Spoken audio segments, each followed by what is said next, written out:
Hello, everybody, and welcome to the Afternoon Tune. I'm your host, Josh, and with me are my two co-hosts today, Nick Hello, and Dusk. boy Nick. Hey, hello. And we got a special guest co-host with us today, Mike. Let's go, Howdy. Mike. Mike from Greyworks there, animator, content creator, all that good stuff there. Has been on the show plenty of times before. Just got done reviewing all the seasons of Legend of Korra with him. How's it going there, Mike? Pretty good. Yeah, just saw Maxxxine and just finished up some pizza. So yeah, things are pretty good on our end. We're getting a lot of animation done, so that's pretty cool. Yeah. What'd you order from? Domino's, Pizza Hut, Illuminati's. Illuminati. It's so disappointing because we're in the Midwest, but my brother, well, I shouldn't say his name. I'll dox him later if he crosses me. But my brother, he wants a job. And he got a job, and to his credit, he's working at Domino's because it's like close by us. But there's like a Illuminati's not too far from us, and it's like, man, I could have gotten like free Illuminati's pizza. Illuminati's pretty good. Oh yeah, it's really good. Okay. Okay. Hey, man, Well, that's on you. You should have asked him. That's on you. Should have talked to your brother. Yeah. Mike, let us about you. What you got going on? Oh, Yeah, coming up next. All that good stuff. Greyworks. I am a former, writer for all kinds of stuff, and now I'm just doing my own animation stuff. I also post memes. We will do kinds of animation. We have a storyboard kind of pilot demonstration. Oh, that's just kind of a fan trailer I made just for another indie anime show. But yeah, we have we have Myths of Manhattan, which was a book, then it was going to be a graphic novel, and then that got canceled, and I got really depressed, and I made I turned another thing into an anime thing. So, but I decided to revisit this with some friends and stuff, and yeah, I kind of turned the first two chapters of the graphic novel into a storyboard kind of pilot. But yeah, a lot of fun stuff in there. And yeah, we're going to be continuing working on more stuff. Howling Hoods the next short should probably be out soon. We have animators working on that who have worked on Hit Monkey, Hazbin Hotel, and several Disney shows like Big Hero 6 and Phineas and Ferb and other stuff like that. So yeah. Oh yeah, we do some comics on the side.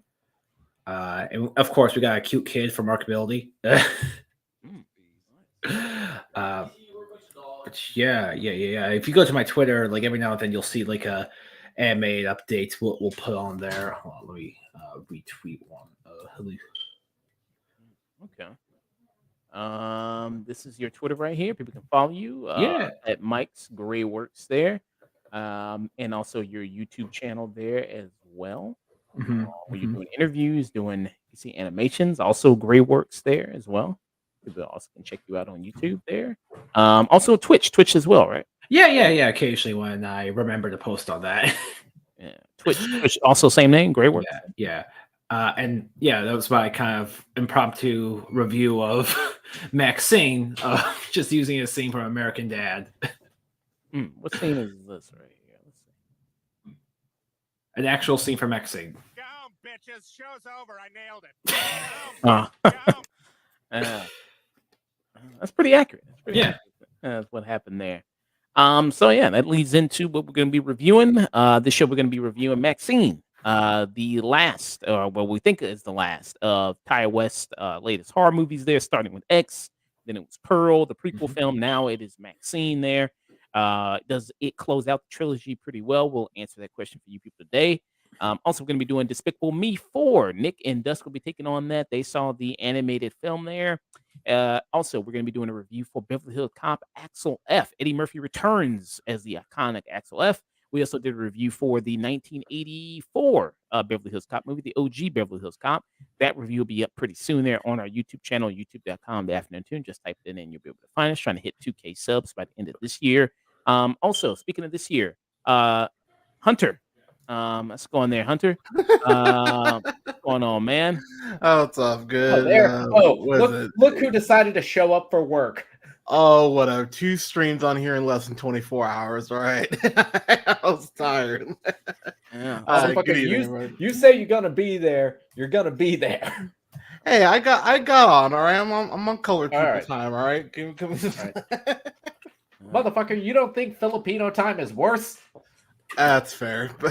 I haven't been on time to work in months. Good evening, everybody. Yeah, since we're already over halfway through the year, it's July right now. Hunter showed up, so afterwards we're going to be giving our discussion best of worst of so far this year. Also, we're going to be doing a trailer reaction to Hellboy. So we're going to be doing a trailer reaction to that. I have not seen it yet. Have you guys seen it? Yeah, I think it's fine. Yep.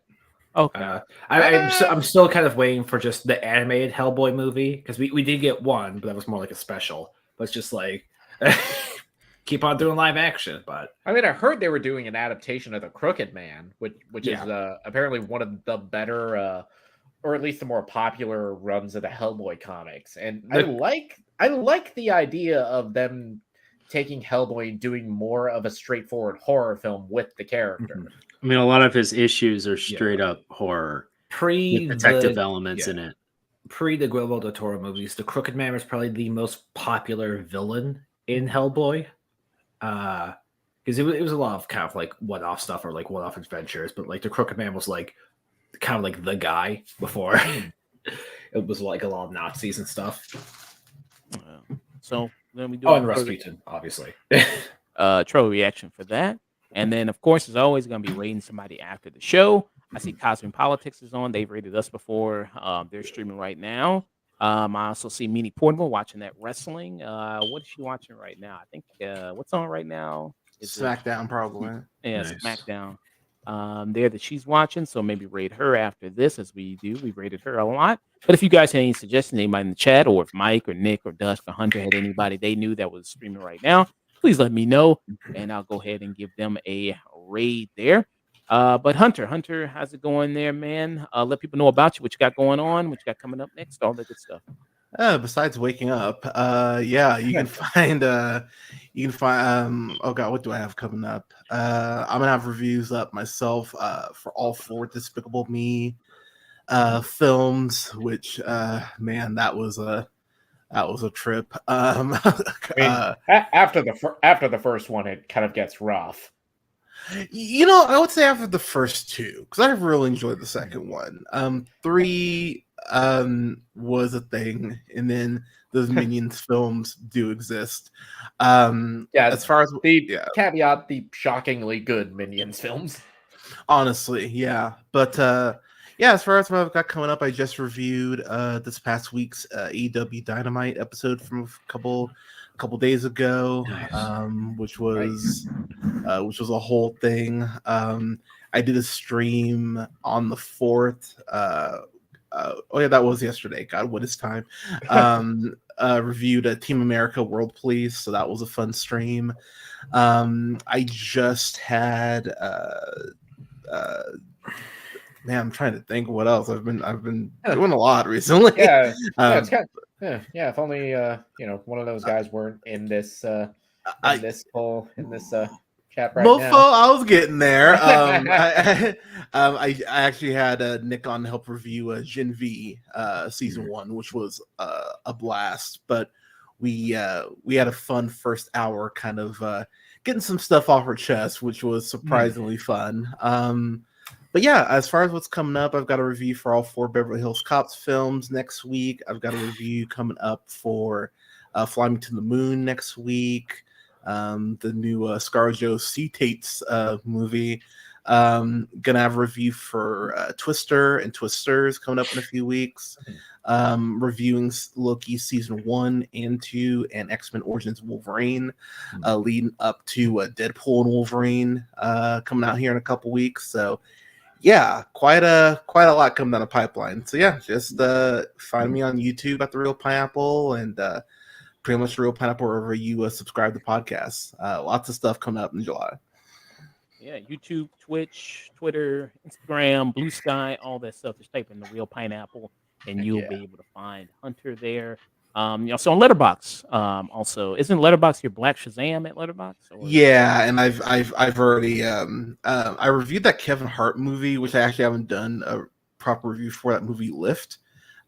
Which is I'll spoil that real quick. That is on my worst of 2024 so far because Lift is bad. Lift is a piece of crap. I have not heard of Lift. Oh, you're lucky. Lift is really that's where Kevin Hart plays a ex jewelry thief who's recruited by the government, and it's bad. It's Is really Borderlands coming out this year? Yeah. Oh yeah, that is. Yeah, which I was kind of sad because of how much I loved Thanksgiving last year. And it's like, oh god, this is Eli Roth back on some bullshit.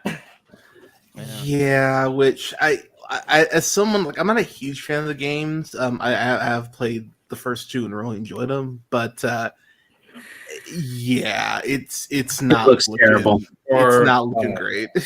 Or look, Expendables, the video game edition. 55. The sad part is the actors are too old.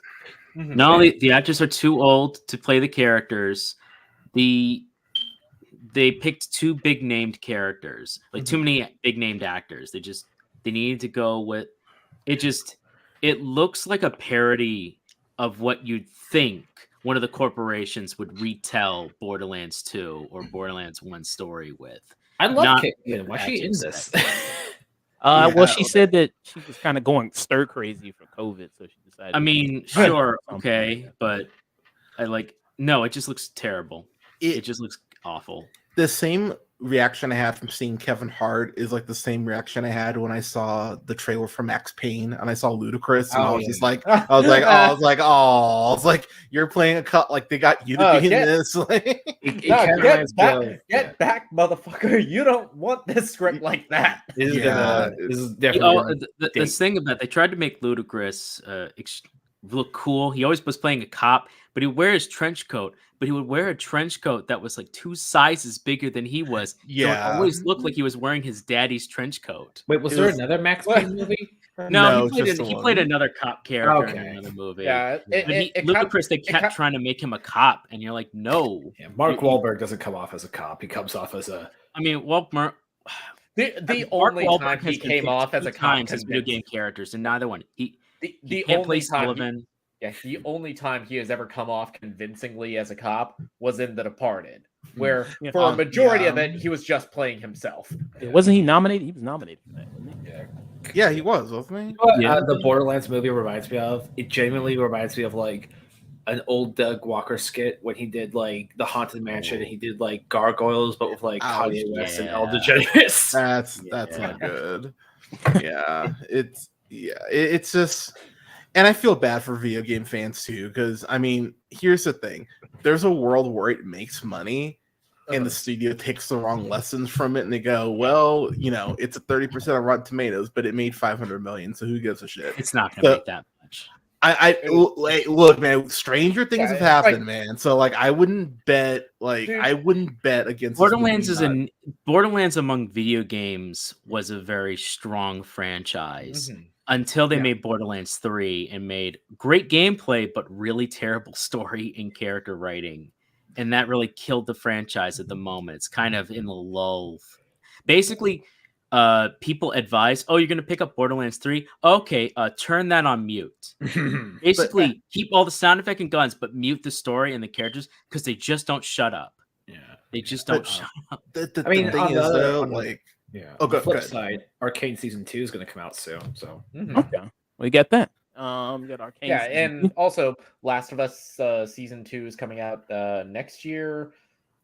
Yeah. But the thing is, though, even if it doesn't do great domestically, there's a world where it becomes like that Resident Evil movie where or they do well or internationally, and people just go fuck it, if it breaks even here and then makes a profit overseas, we're still coming out, on top. So I'm not saying it's going to make 500 million, but I wouldn't bet against it because Uncharted did well. Uncharted's getting a sequel. Exactly. Yeah. Like that's the thing. Like Mark Wahlberg said that too for some reason.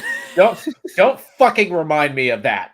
oh, and I hate Uncharted I'm- too. Like I'm still mad about Uncharted. yeah, but Dude, yeah, so I had this was back when I was living in Japan, and because my work was being a fucking bitch at the time, I missed the showing on the military base I was working on for like $3. So I had to take a fucking train for like half an hour to go see that movie. yeah. And then I wouldn't just say had to what- take a 30-minute train back home, stewing in my rage after seeing Uncharted. I So, downed like 3 bottles of soju that night just to process my anger at that movie. I wouldn't say it would have been perfect, but it does kind of sound like the pandemic kind of fucked that movie up a bit as well, like the filming of it. Because I remember like halfway through, they're like, "Oh shit!" Like it got really metal. That's why Antonio Banderas he got COVID like halfway through it. the yeah. filming. And I think that's why they killed off his character. Yeah, I believe you're right. Yeah. Talking about What movie? What movie you were talking Uncharted about? movie. Uncharted. The movie. Uncharted. Who's Uncharted's the a villain? mess. It's There a mess were- of both COVID there- stuff and also there were scripts. there were let's be honest, there were way more problems with the Uncharted movie before COVID was even Yeah. a Oh, factor. absolutely. He just pushed them. And Mark Wahlberg was cast as Nathan Drake back in like 2012. And they took so long to make it that he aged out of that role. I mean, you can do an old Cast- Nathan Drake movie kind of because it's just like iconic, the iconography of like adventurer thief kind of That's- character, Lost stuff like that. But maybe just internet Oh. dropped off there. yeah, Oh no. I'll message him. but yeah, it's just like it's also like, man, Tom Holland, he just has that baby face. just He does. And, Yeah. and look, I don't care and how he's much older than time- me. I don't care how much time you spend at the gym, how much chicken, broccoli, and rice and HGH you take. You'll never convince me that you can be that. I will always see you as like teenage Peter Parker.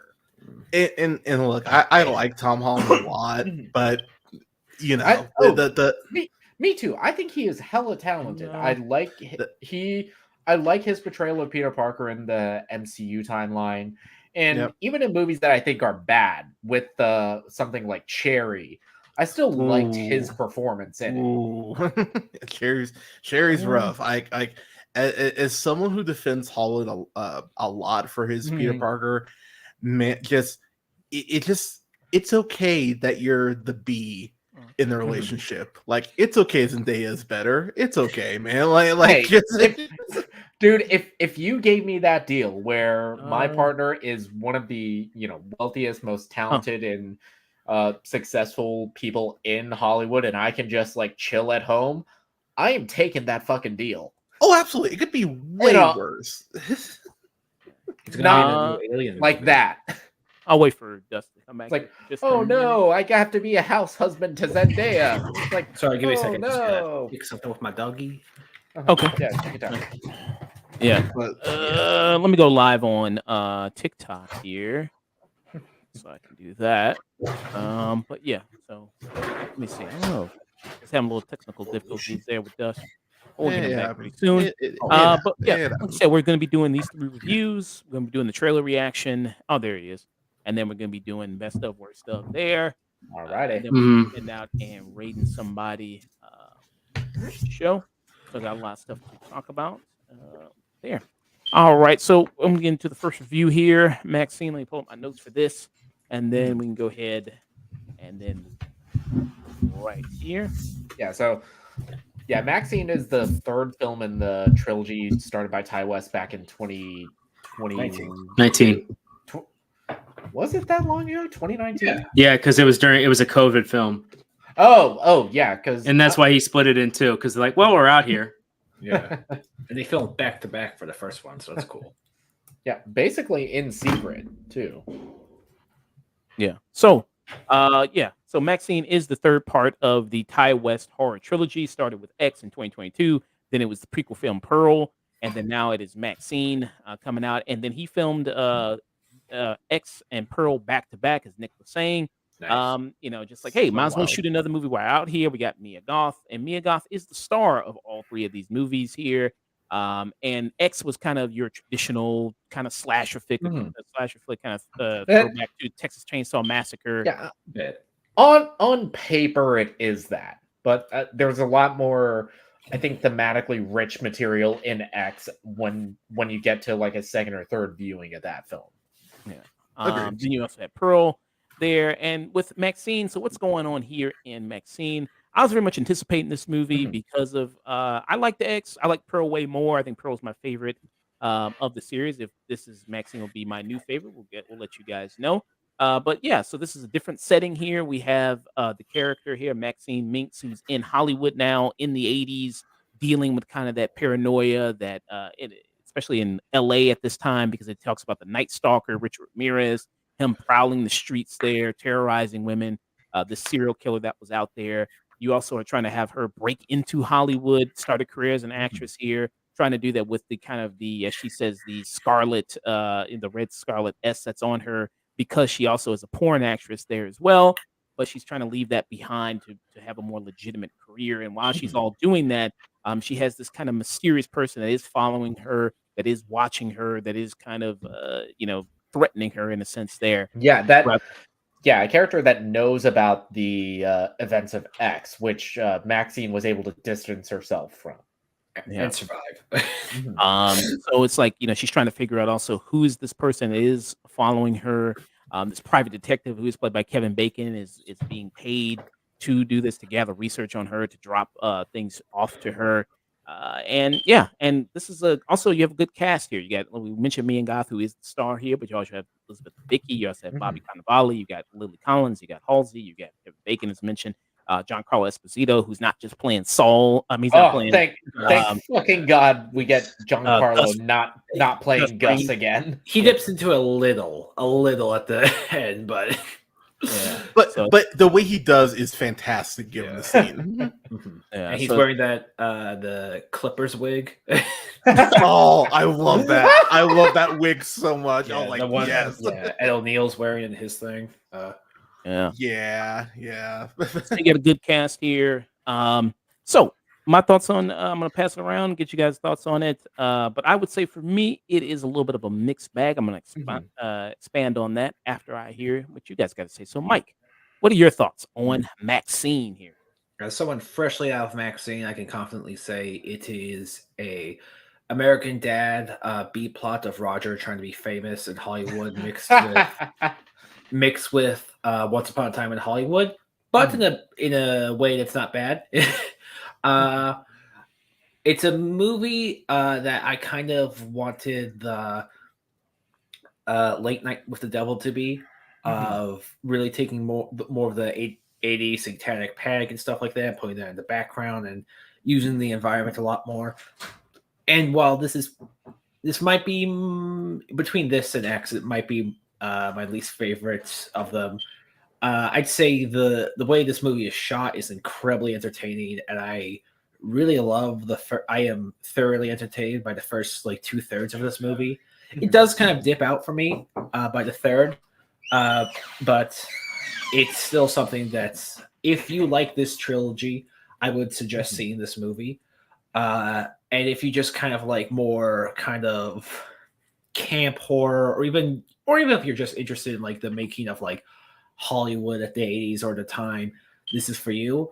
That's a strength all these movies has. It's definitely, I remember the director called this movies about movies, kind of his genre. And it's I was really fascinated by the more kind of start of Hollywood, which is where Pearl takes place, which is kind of why that's my favorite movie. But this is still good. Nick, what about you? All right, so I'm kind of there with you, Mike, in that on face value, I think this is probably the weakest film in Ty West's X trilogy. Now, that being said, I still fucking love this. I love the performance that you get from Mia Goth, getting to step back into the character of Maxxxine, seeing how she has progressed from the events of X, and how so much of the events of that film have have really influenced her, have really weighed on her as she goes on, is really influencing her arc in this film, because she is being followed by this person. She's being threatened by somebody threatening her career, and how it ties back into X. I think it's very well done.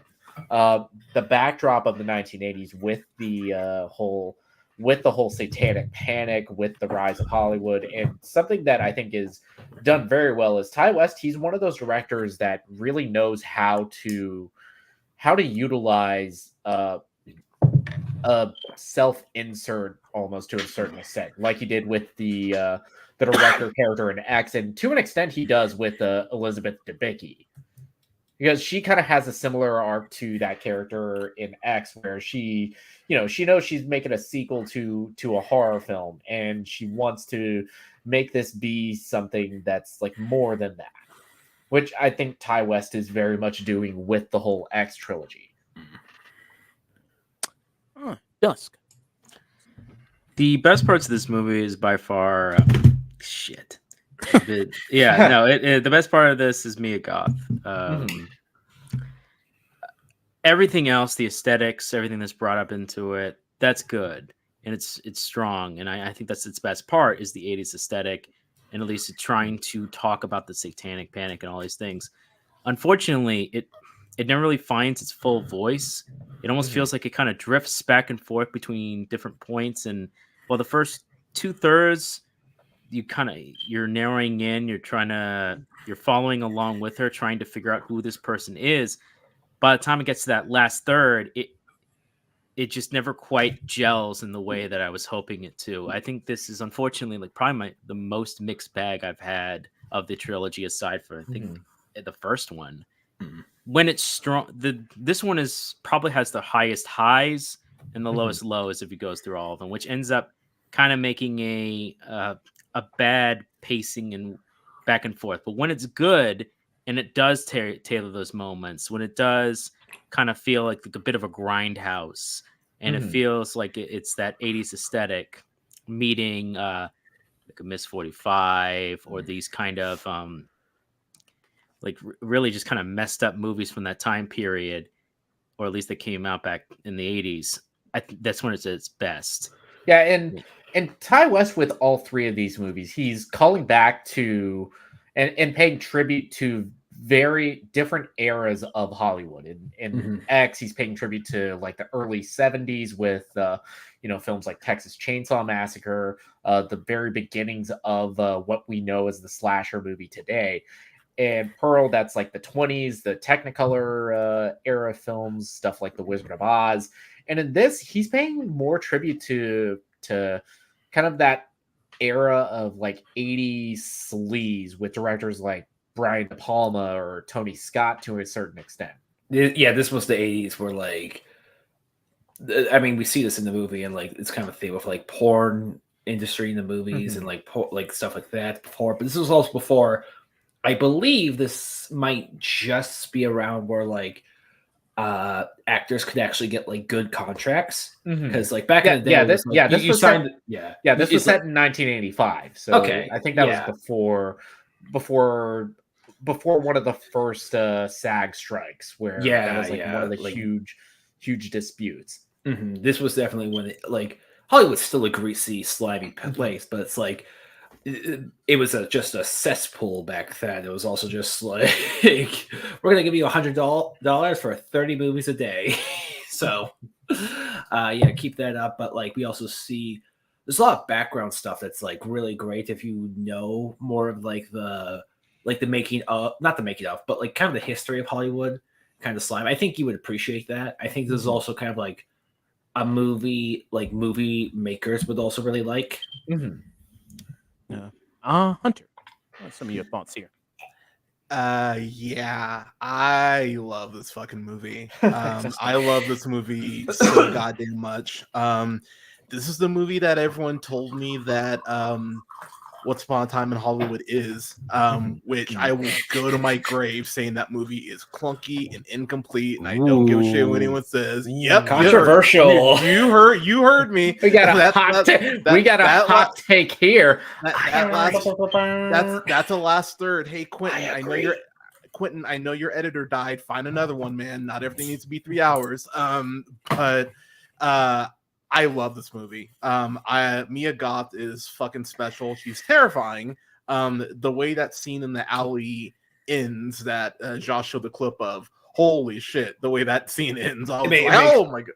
It really makes you cross your legs in the theater. I actually I had a very black goddamn reaction in the theater. Luckily there's only 20 people because it was 11 when I saw this, but fucking awesome. I love, not obviously to spoil, but the actual reason for the killer. I went, oh, that's so funny, and that's gonna piss so many people off because it's so realistic, and I'm just oh, that's okay. Love that reasoning. The 80s aesthetic is fucking gorgeous. The way that this is shot, having having the VCR lines at points, but there's a beauty to the grossness in a weird way. It's kind of fascinating in that way. I almost walked out because the movie starts by going oh, can we see your breasts? And then they cut away, and I was like, boo, 1 star. But but I hung in there. I'm happy I did. The violence ramps up in a way that I thought was so fucking awesome, because you are kind of sitting there okay, there was more killing in the first two. What's going on? And then it starts to ramp up, and then shit starts to get dark, and you're okay, now we're. So, I mean, if you're kind of bloodthirsty in that way, you might kind of be what the hell? It'll get there. Calm down. I love Bobby Cannavale in this. I'm a huge fan of his, and this feels a little therapeutic after Vinyl got canceled. Seeing him in something like this, I thought he was great.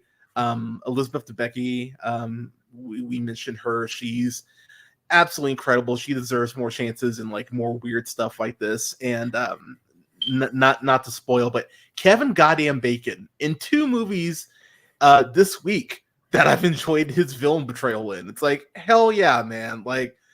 Kevin Bacon's great. So I enjoyed the hell out of this. I don't know where I'd actually rank this because I enjoy all 3 films for very different reasons. I mean, I think Pearl's still my favorite, but this would kind of be if someone threw 3 adorable cats on me. I couldn't pick between the 3 of them. I love you all for different reasons. So, watch this as soon as you can. Don't see Despicable Me 4. This is a sequel that'll actually give you something. But really enjoy this. Yeah. Huh. Okay. Well, I think I liked it the least amount of everybody here. I think it's kind of, like I said, a mixed bag here for me. I think Pearl is my favorite one out of all 3 of these movies. And then I think that between this and X, I think maybe I think this has more interesting stuff going on than X, so maybe I put it a little bit above that. X, I think, is fine. I think it's good. I think it's solid there, and it's got some great things about it. But much like with X, I don't think that it really transcends necessarily the things that it's doing in terms of the elements that's in the influences that it's kind of bringing in here. And Mike brought up the point of Once Upon a Time in Hollywood, and you can see that a little bit, and that kind of is brought up because you bring in real life influences and real life kind of background things with a fictional kind of movie, and the real life influences being the whole satanic panic stuff that they introduced at the beginning of the movie. People don't know that was a big thing back in the 80s when you had heavy metal music, you had rock music with all these Satanism references there, sexual references, and then what were you gonna say? I was just gonna say, I'm not sure if this is a direct tie, but similar to Late Night with the Devil, it does remind me of its opening of I'm not sure if you've seen this. It's a Japanese documentary called The Death of Western Civilization. And I have it's all the stuff of America of satanic panic and serial killers and rock and roll music, and Twister Sister did go to court actually for its usage of language in their music, which is still something to be debated about this day, but also I was almost expecting like the whole picture of like George Carlin being arrested and going to court for saying those words you can't say on TV. It's definitely that era, and there's a lot of great background stuff that I personally really love, like the whole stuff like when she's just walking and she like steps on the Hollywood star fame. And it's Theda Ballroom. It's like yeah. If you know about that actress, that's a very interesting connection. But of course, if like it might as well just kind of be like a background thing. Yeah. And then the other kind of they bring in the Night Stalker, Richard Ramirez, who is a real serial killer. He's been referenced in tons of pop culture. He's been in seasons like American Horror Story, and tons of documentaries have been made about him, everything like that. I mean, it's a red herring. I mean, it really has no real place in the story. I don't really even understand why it's necessarily there all that much. I mean, I get why it's there, but it just seems like just to throw you off. It doesn't really seem like really any, other than that real purpose to be there. Because they constantly talk about it throughout the movie, and you hear news anchors talk about it, so it just seems like it's just kind of there just to throw you off for that. Well, I kind of personally took it as like kind of like a joke in the movie of like, oh, there's a Night Stalker / Night Stalker like copycats, and then like, are we doing spoiler talk? No, we're gonna do a review. Okay, no. Okay, I won't. I won't spoil anything. Sorry, but it's kind of nipped in the bud. Or at least part of it is nipped in the bud pretty early on without going too into detail. Yeah, agreed. If anything, the whole Night Stalker element of this, it just serves as a backdrop of the time. It's like this is a time when LA was kind of in the height of paranoia, especially with the Richard Ramirez running around. You have this backdrop where you are focusing a lot on mostly female characters, like with Halsey, with her other adult entertainment friend that we run into, who's played by Chloe Farmworth. Yep, Amber James. But Mia Goth continues to be a star. She continues to be really great. I thought she was really good. Sorry, you gotta say it like her. She's a star. Nice. She's good. I mean, and she did a great job in X and playing dual roles there. And I thought she was, very good in Pearl. They are very much a little bit of a character study in Pearl. So I thought she was good. The Academy not giving her a Best Actress nomination for Pearl, it's a crime. Yeah. It kind of reminds me of a better version of American Horror Story in a lot of respects. Because honestly, this is partially my fault. When I first started to watch like American Horror Story when I was like in middle to like high school, I didn't get that it's like, oh, this is schlock basically. But, this definitely it walks the line between being like, I say also this movie more so than the other two walks the line between being like campy and like sometimes like genuinely very funny. Man. Well, Giancarlo Esposito just kills it in his scenes. Well, that's also kind of reflective of the era that this movie is paying tribute to. It was like the late 80s, the mid to late 80s. That's when a lot of movies kind of developed this. Guys like John Waters, guys like Brian De Palma, they kind of were at this point where they were very self-referential about the state of Hollywood, or delving into that kind of like very dirty, very grimy aspect King of comedy era. Dusk, what about you? Well, let's say some of the things here. I like the aesthetics. I think a lot of it is clearly each movie is looking at Hollywood from the perspective of at the time. Pearl is very early on into the Hollywood land era.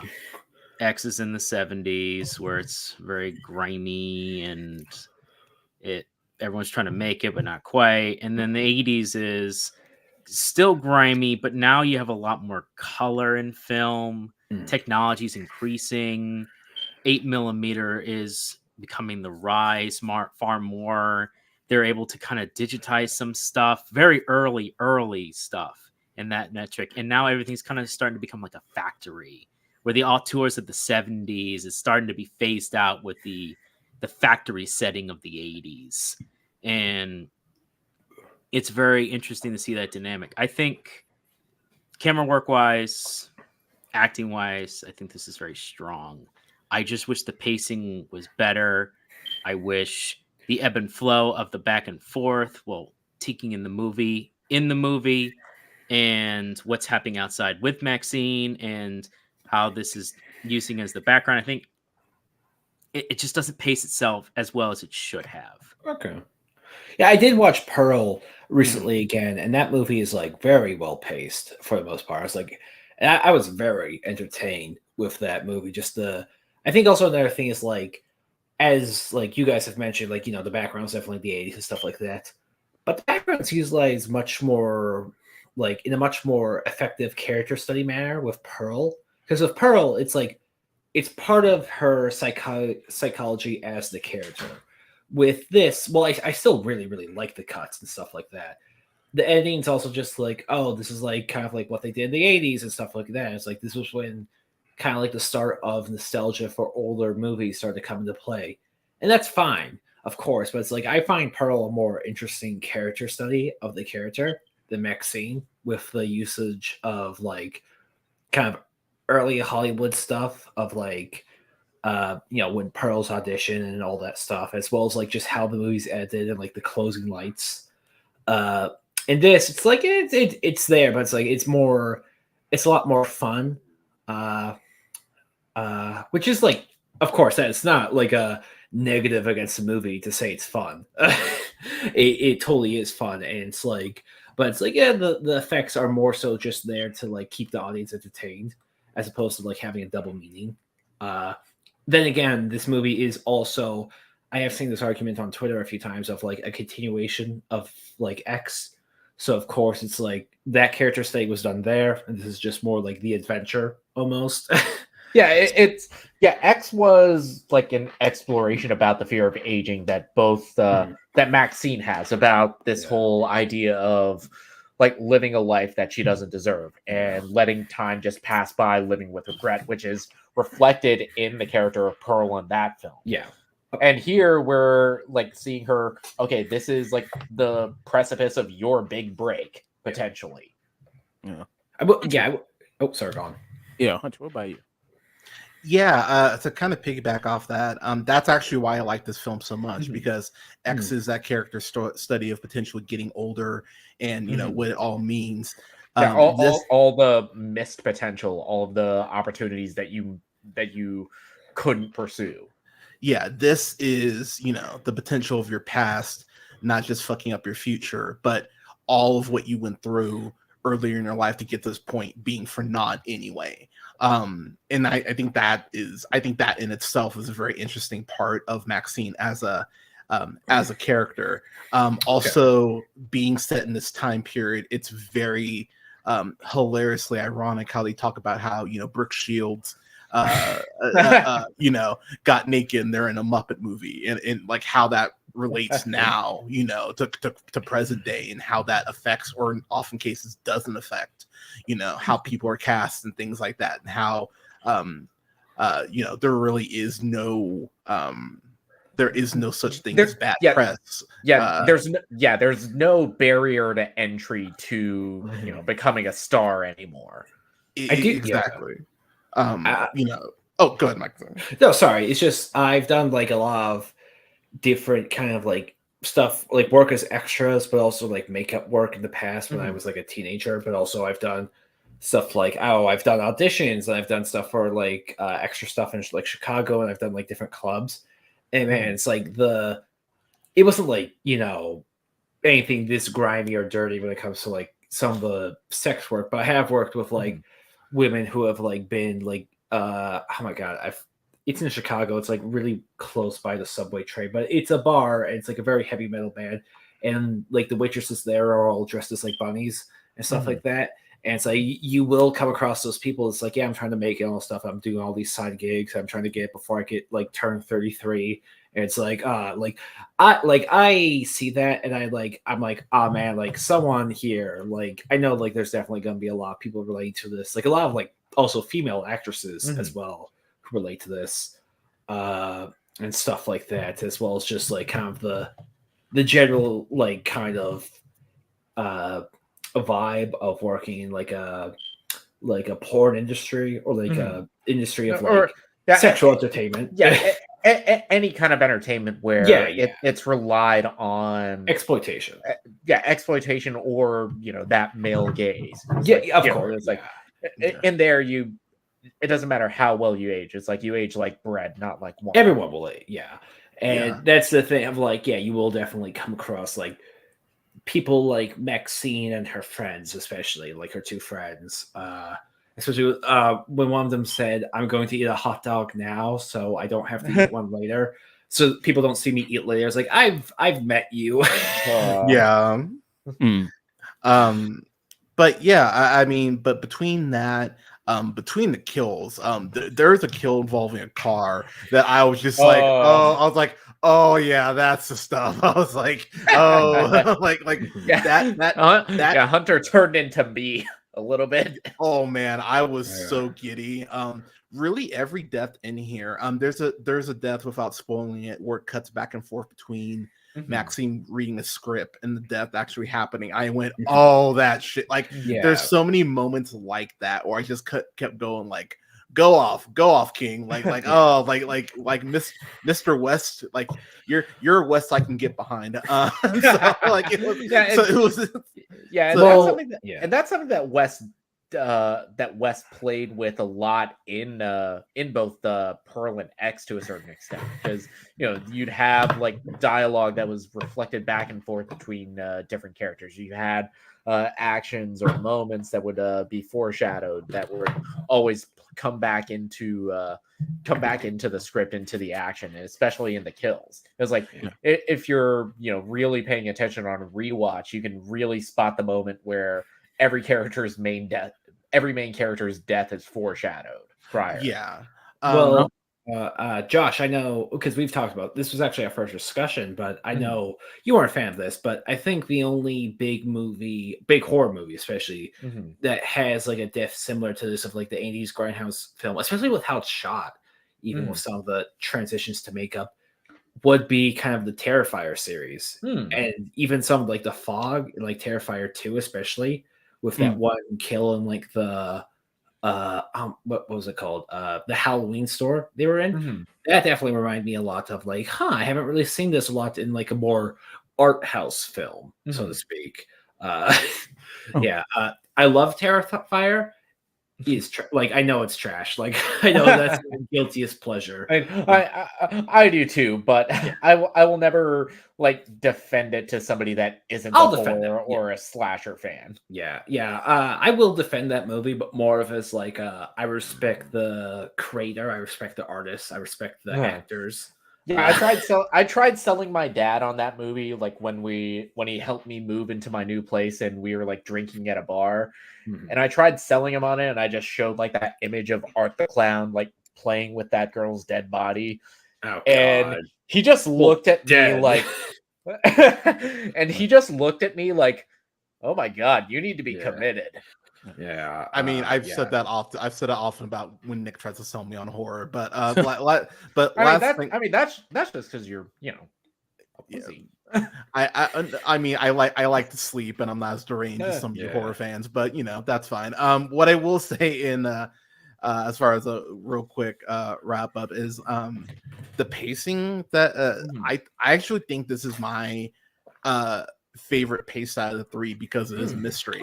And I think that's where the quote pacing issues might fall on people, because because X and Pearl are a little more straightforward, X being a slasher and then Pearl being more in that that 20s realm.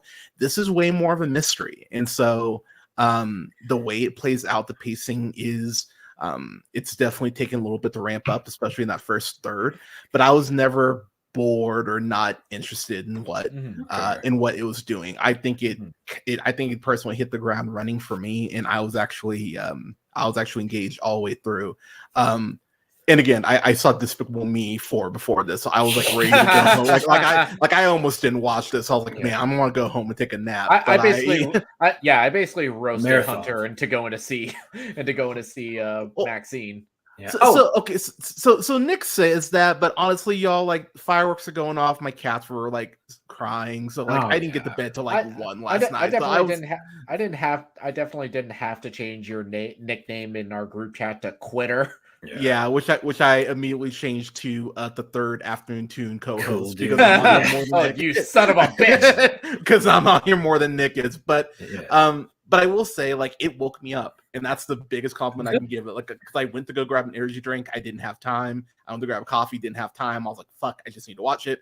Bible hammered it. You Despicable Me Maxxxine it. Yeah, because Despicable Me. You gotta wash the taste of that out of your mouth. Yeah, we'll get into that when we get to our and it worked. Like I was like, I honestly within 10 minutes, I was like sitting up in my seat. I'm like, okay, here we go. Yeah, there's a moment in like the first 10 or 15 minutes of that movie. It's like, if you weren't up before, that alley scene we talked about. Yeah, like that like as a dude, I was just like, yeah. So I haven't crossed your legs that hard since the movie Teeth. Dude. Everybody in my theater was screaming. Yeah.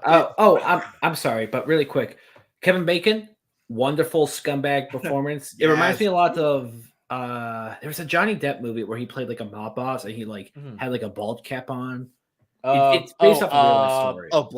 Black Mass? Black Mass. Maybe. Yeah, it sounds like that. But like, why do I remember that? God, movie's dumb. But yeah. kind of it was an entertaining performance of like a scumbag person, but he kind of has ethics of like he has like kind of like a piece of shit laugh and like he's got the it's based on a it's based on a Boston mobster. Yeah. Okay. Famous Boston mobster. Okay. Yeah. You Hunter, you want to finish your thought and give a rating real quick? Yeah. Like I said, look, like I'm not like Nick and you other sickos. I don't seek out like stuff that's gonna scare me because I hate being scared and I like my sleep. But I've been getting more into horror over the last couple years. I love like outside of like Scream 3 really upsets me because if Scream 3 is great, then that's like one of my favorite trilogies of all time. But Scream 3 pisses me off so bad. I just like it. It hurts me. I wish Scream 3 was better. But like as far as like a slasher film, Scream 2 I think is one of my. It might be one of my favorite sequels ever. I fucking love Scream 2. I love Scream 2. I love Timothy Olyphant in that movie. I think the way they do the Ghostface reveal is about as perfect as it gets. I fucking love Scream 2. Timothy Olyphant was in Scream 3. No. He's Scream 2. He was in. Hold on. Was it? No, Olyphant Scream 2. Oh, was it Scream 2? Okay. Yeah, because Scream 3 is the one that has like that's the movie within the movie with a and then Scream 2 was in there in college. Yeah, and that's where they spend. That's where they spend the whole time calling Sydney's mom a whore, which just bothers me in the way they handle that is really gross. But with that said, it's great to see horror sequels that just get me hyped and that like really get me excited. And X was such a shot in the arm. I think that came out the same year as The Black Phone, I want to say. Which was another horror movie that I just went, oh yeah, this is how you do this shit, right? Based on the short story I've read by Stephen King, King's Kid. Another great Kevin Bacon performance in that as well. But I was so happy watching this again because I was so angry from Despicable Me. Like I just left that theater. It's one of those movies that just made me go like, wow, this is what, like, why do I do film? You know what you need? You needed like to wait like 5 months now, and then you have to see this movie again and be like, did I really like this movie, or was I just happy after Despicable Me 4? Oh, as exhausted as I was, trust me, I can tell. Like, my grade won't change. Like, that's cool. Yeah, I've been doing this for 10 years. At this point I know how to not trick myself. But I left the theater happy. Not like, jovial, like, oh, that's so uplifting. But I left the theater going, hell yeah, this is something I can tell my horror friends to check out. Nice. If you enjoyed the first two, I really don't see why you won't at least like this one. Mm-hmm. Your ranking will obviously vary as it will for anything. But this is something where I went, this will get an A24. bought like physical release, hopefully by Black Friday, and I'll be buying that shit on Black Friday. Like I'm hyped to get this and get the soundtrack too, because if they do a soundtrack to this on vinyl, like I'm buying that shit day one. For me, as far as a grade, because I think not Maxxxine, I think Pearl is Pearl's of This Is Cinema. I'd give X like a high peak. So I'm actually gonna go low, like it's right there. I'm gonna go low. This Is Cinema. I adore this movie. I'm checking my letterbox right now. I think it's my number 3 favorite film of the year so far. Might be number 2. Oh, wow. And I've been watching a lot of stuff this week trying to catch up. So it'll be like number 3 or 4, because it's right there with Dune Part 2 for me. And I did not like the first Dune, by the way, just for perspective. So load This Cinema for me. Go check this out as soon as you can. Enjoyed the hell out of this. Yeah. Okay. I still think Mia Goth is good in this. I say, like I said, good cast in this. I think everybody does pretty well. Some I think it's not really the actor; it's just kind of the execution there. Like you mentioned, Bobby Cannavale. Don't really necessarily. I don't think I liked him quite a bit as much in here as the detective. Him and Michelle Moynihan. Yeah, Mike, please do me a favor. If you're gonna open stuff, please. Oh, I'm not opening anything. Okay, whoever is doing that crunkling stuff in the background. Oh, that's me. Beat that. Yeah, beat that shit because we can hear it. But Bonnie Cannavale and Michelle Moynihan there as the 2 detectives.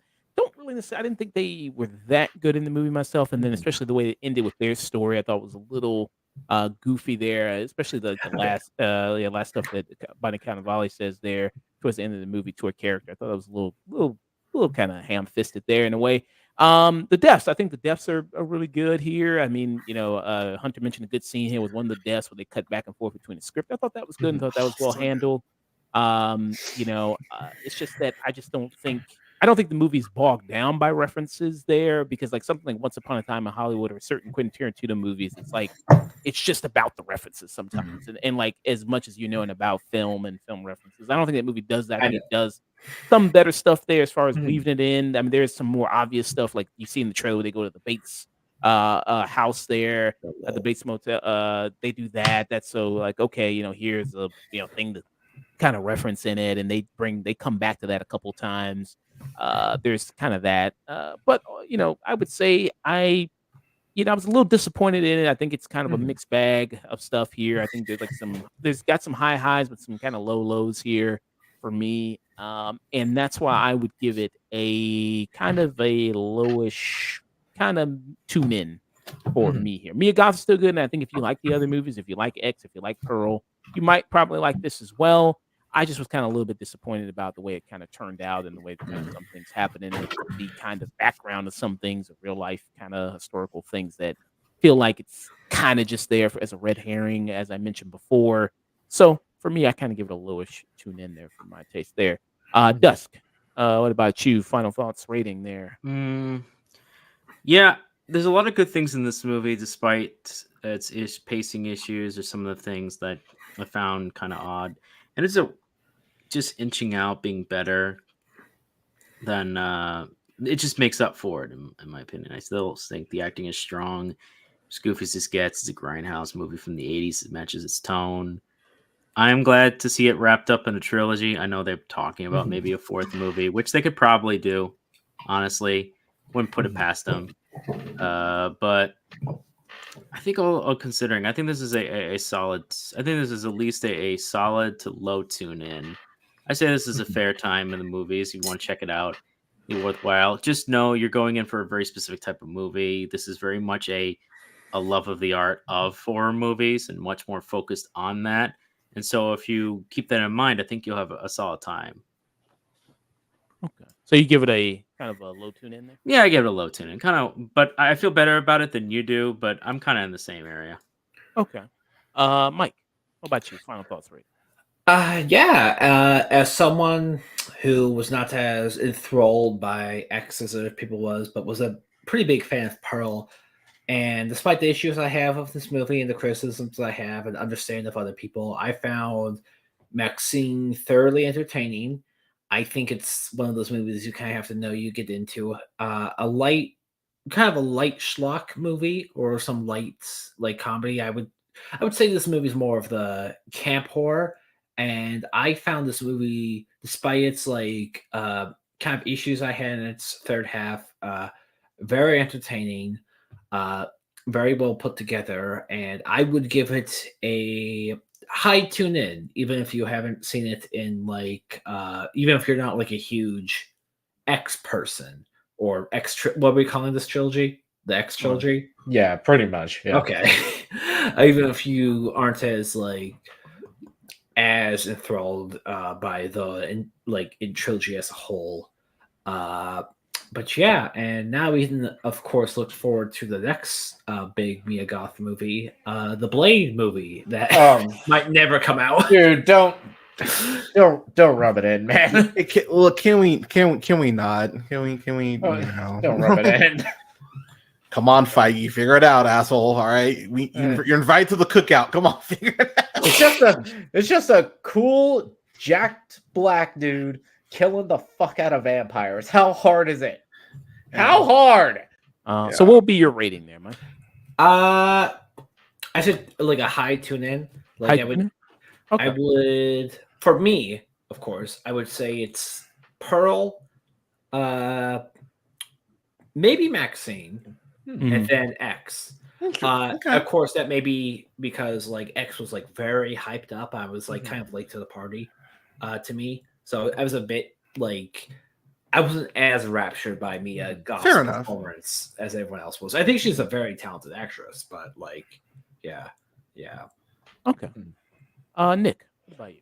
Yeah, so with me, pretty much all the films in the X trilogy, all of them sat much better with me upon rewatch. It was like when I first sat down to watch X, I wasn't as crazy about it, but upon listening to a lot of your reviews and like taking it in with that new lens, knowing, looking a little bit more for a lot of the thematic elements that Ty West was going for in both X and Pearl, it gave me a new appreciation for both of those movies. And I kind of feel the same way I do about Maxxine, where I see what he's going for a little bit better in this film. Is like he's going for that love letter to the like 80s grindhouse era of horror. He's like talking about the levels of what people are willing to do to achieve fame and success, especially in an industry like Hollywood, while also having that very frank conversation. It's like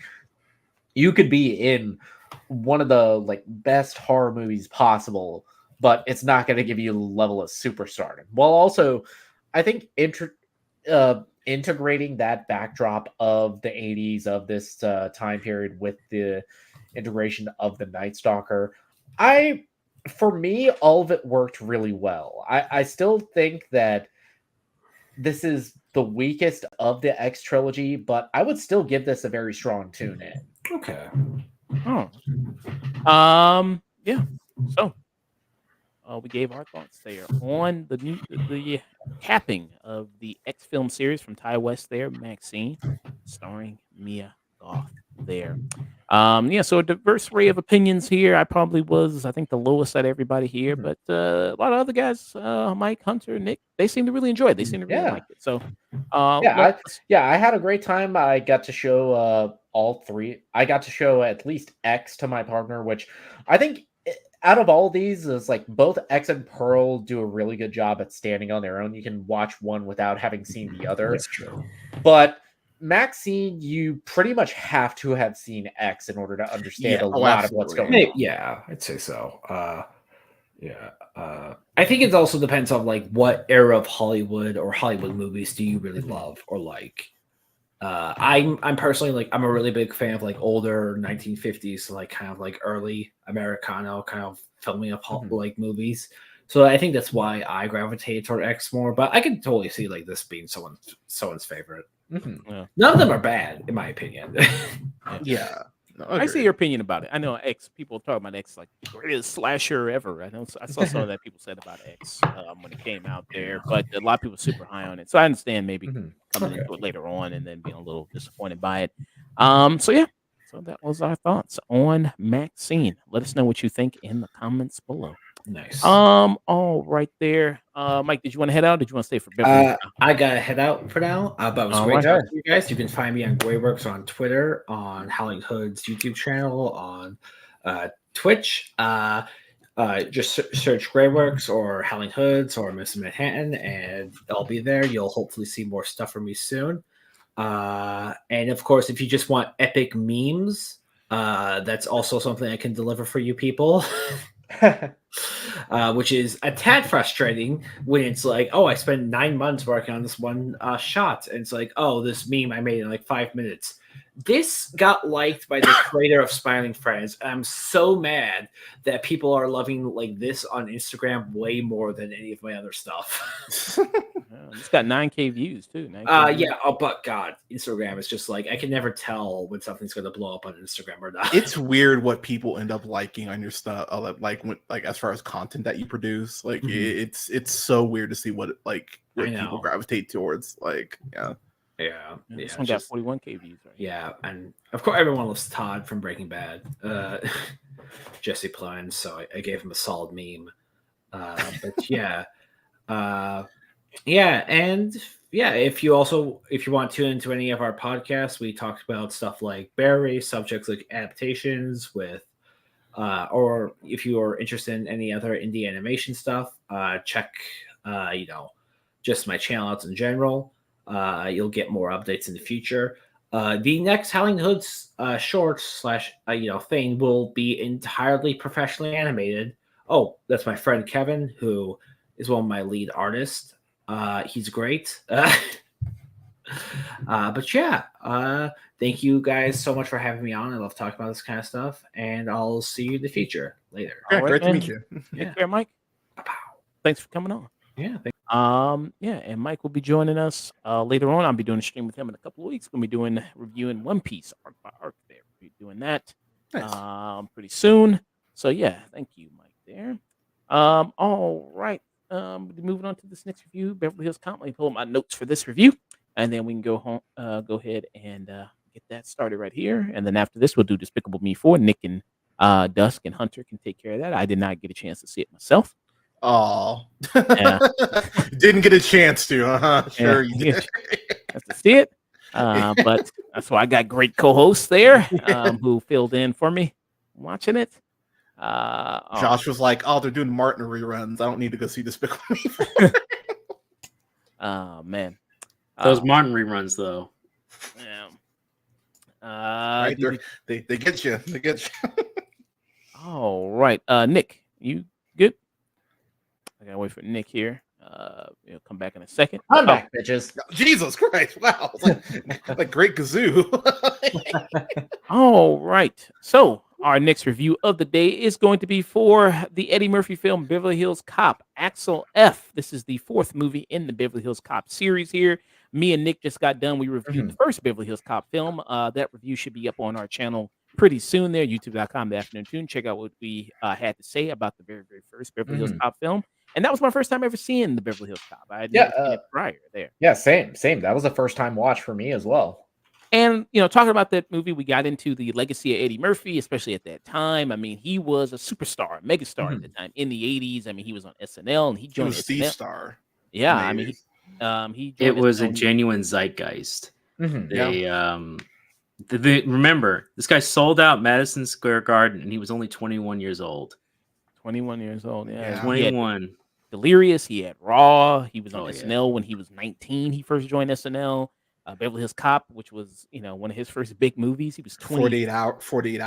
48 hours, Trading Places. That's what started the buddy cop genre. One of the two movies that started it. Yeah. I mean, this dude was the star. And then now, since then, I mean, it's been over 30 years since the last Beverly Hills Cop movie, basically. And I've heard that the third one is not very good. So, okay, I'm gonna push back on that because people shit on Beverly Hills Cop 3, and I just watched the trilogy for the first time. I started actually about 3 weeks ago. I started watching them. Beverly Hills Cop 3 is I think it's actually pretty damn great. Especially because the moral of the movie is basically Disneyland, Disney would kill an employee and put them under the ground where a ride goes and laugh about it. Like that's in the 90s, you would have been like, no, they wouldn't. But it's like, nah. Yeah, but now you're like, they would. Yeah, it's a movie that has aged shockingly well, I think. Yeah, at least thematically. Yeah, and I will say, and look, you know me, I'm cashing those Disney checks according to some of you for my reviews, but the thing about the third one too is that it's the most violent too. Like I think the first two, it's surprisingly violent. Yeah, the first two, shockingly, are pretty like lame on the blood considering how the shooting is happening. The second one's more. It improves on that than the first one. Yeah. But that was shocking to me watching the first two. I was kind of like, wow, I was expecting these to be more, because I think about something like Lethal Weapon where I'm just like, man, like you're seeing, neck snap and explode, Lethal Weapon is fucking dark. Yeah. Yes, it is, especially the second one. But in the first two, you're kind of like, but the third Beverly Hills Cop, there's a lot of blood, there's a lot of violence in it. That actual ride sequence where he saves these kids, as someone who is terrified of heights, I flat out told my partner, I was like, I would be like, fuck them kids. I would have been like y'all on your own shouldn't have gotten on this ride. Yeah. But it's and like there's a good cover-up story in there too that actually gets pretty dark. Like I don't know, I like Beverly Hills Cop 3 a lot. Okay. I watched all three just before this recently. I love those movies. I love the first two. I hadn't seen the third in a minute, so I decided to watch all of the three, give it a chance. And I don't always agree with Hunter, but Hunter's perfectly right. There's a lot of wow, we actually agree. Holy shit, mark this day down, people. Yeah, no, no. So 3 has a lot of problems. Did hell freeze over?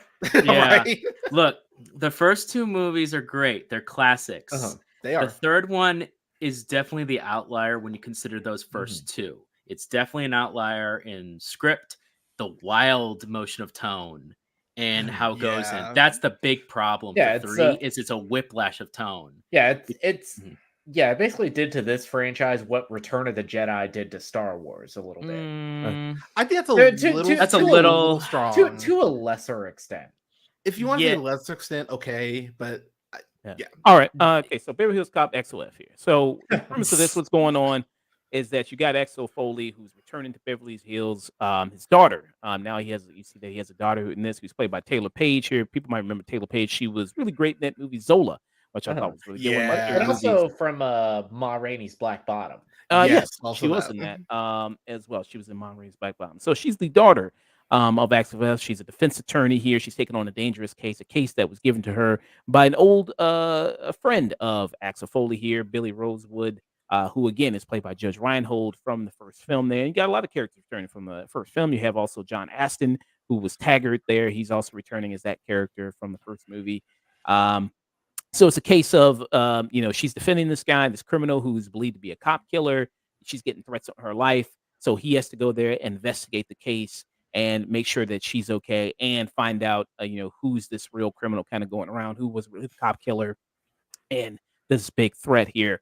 So I know sometimes with this Eddie Murphy, who is back, are we getting Coming to America Eddie Murphy? Are we getting more Dolomite Is My Name Eddie Murphy? I'm happy to report it's more Dolomite Is My Name. Yeah, we're kind of in the middle ground of Eddie Murphy between both of those different films.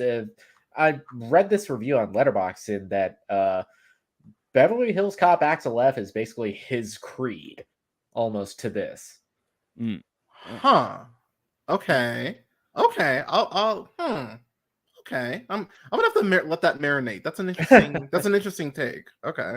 Yeah, but with Axel as portrayed in this movie, we're getting almost a very different take. It's familiar enough that you still get Eddie Murphy's like impeccable improv or his impeccable comedic timing, his chemistry with every single one of his co-stars, especially with Joseph Gordon-Levitt, who's we've seen this, hundreds of times before with other like legacy sequels and reboots and even modern buddy cop movies. They're like the guy who's like kind of the young upstart. And they dance around they don't do the usual joke about, look how freaking woke these new times are, and I'm the old man yelling at clouds. It's like, no, both of them are very competent at their jobs. Both of them are, very insightful. They still are. Both Axel and Joseph Gordon-Levitt in the movie are treated as equals in this. Yeah.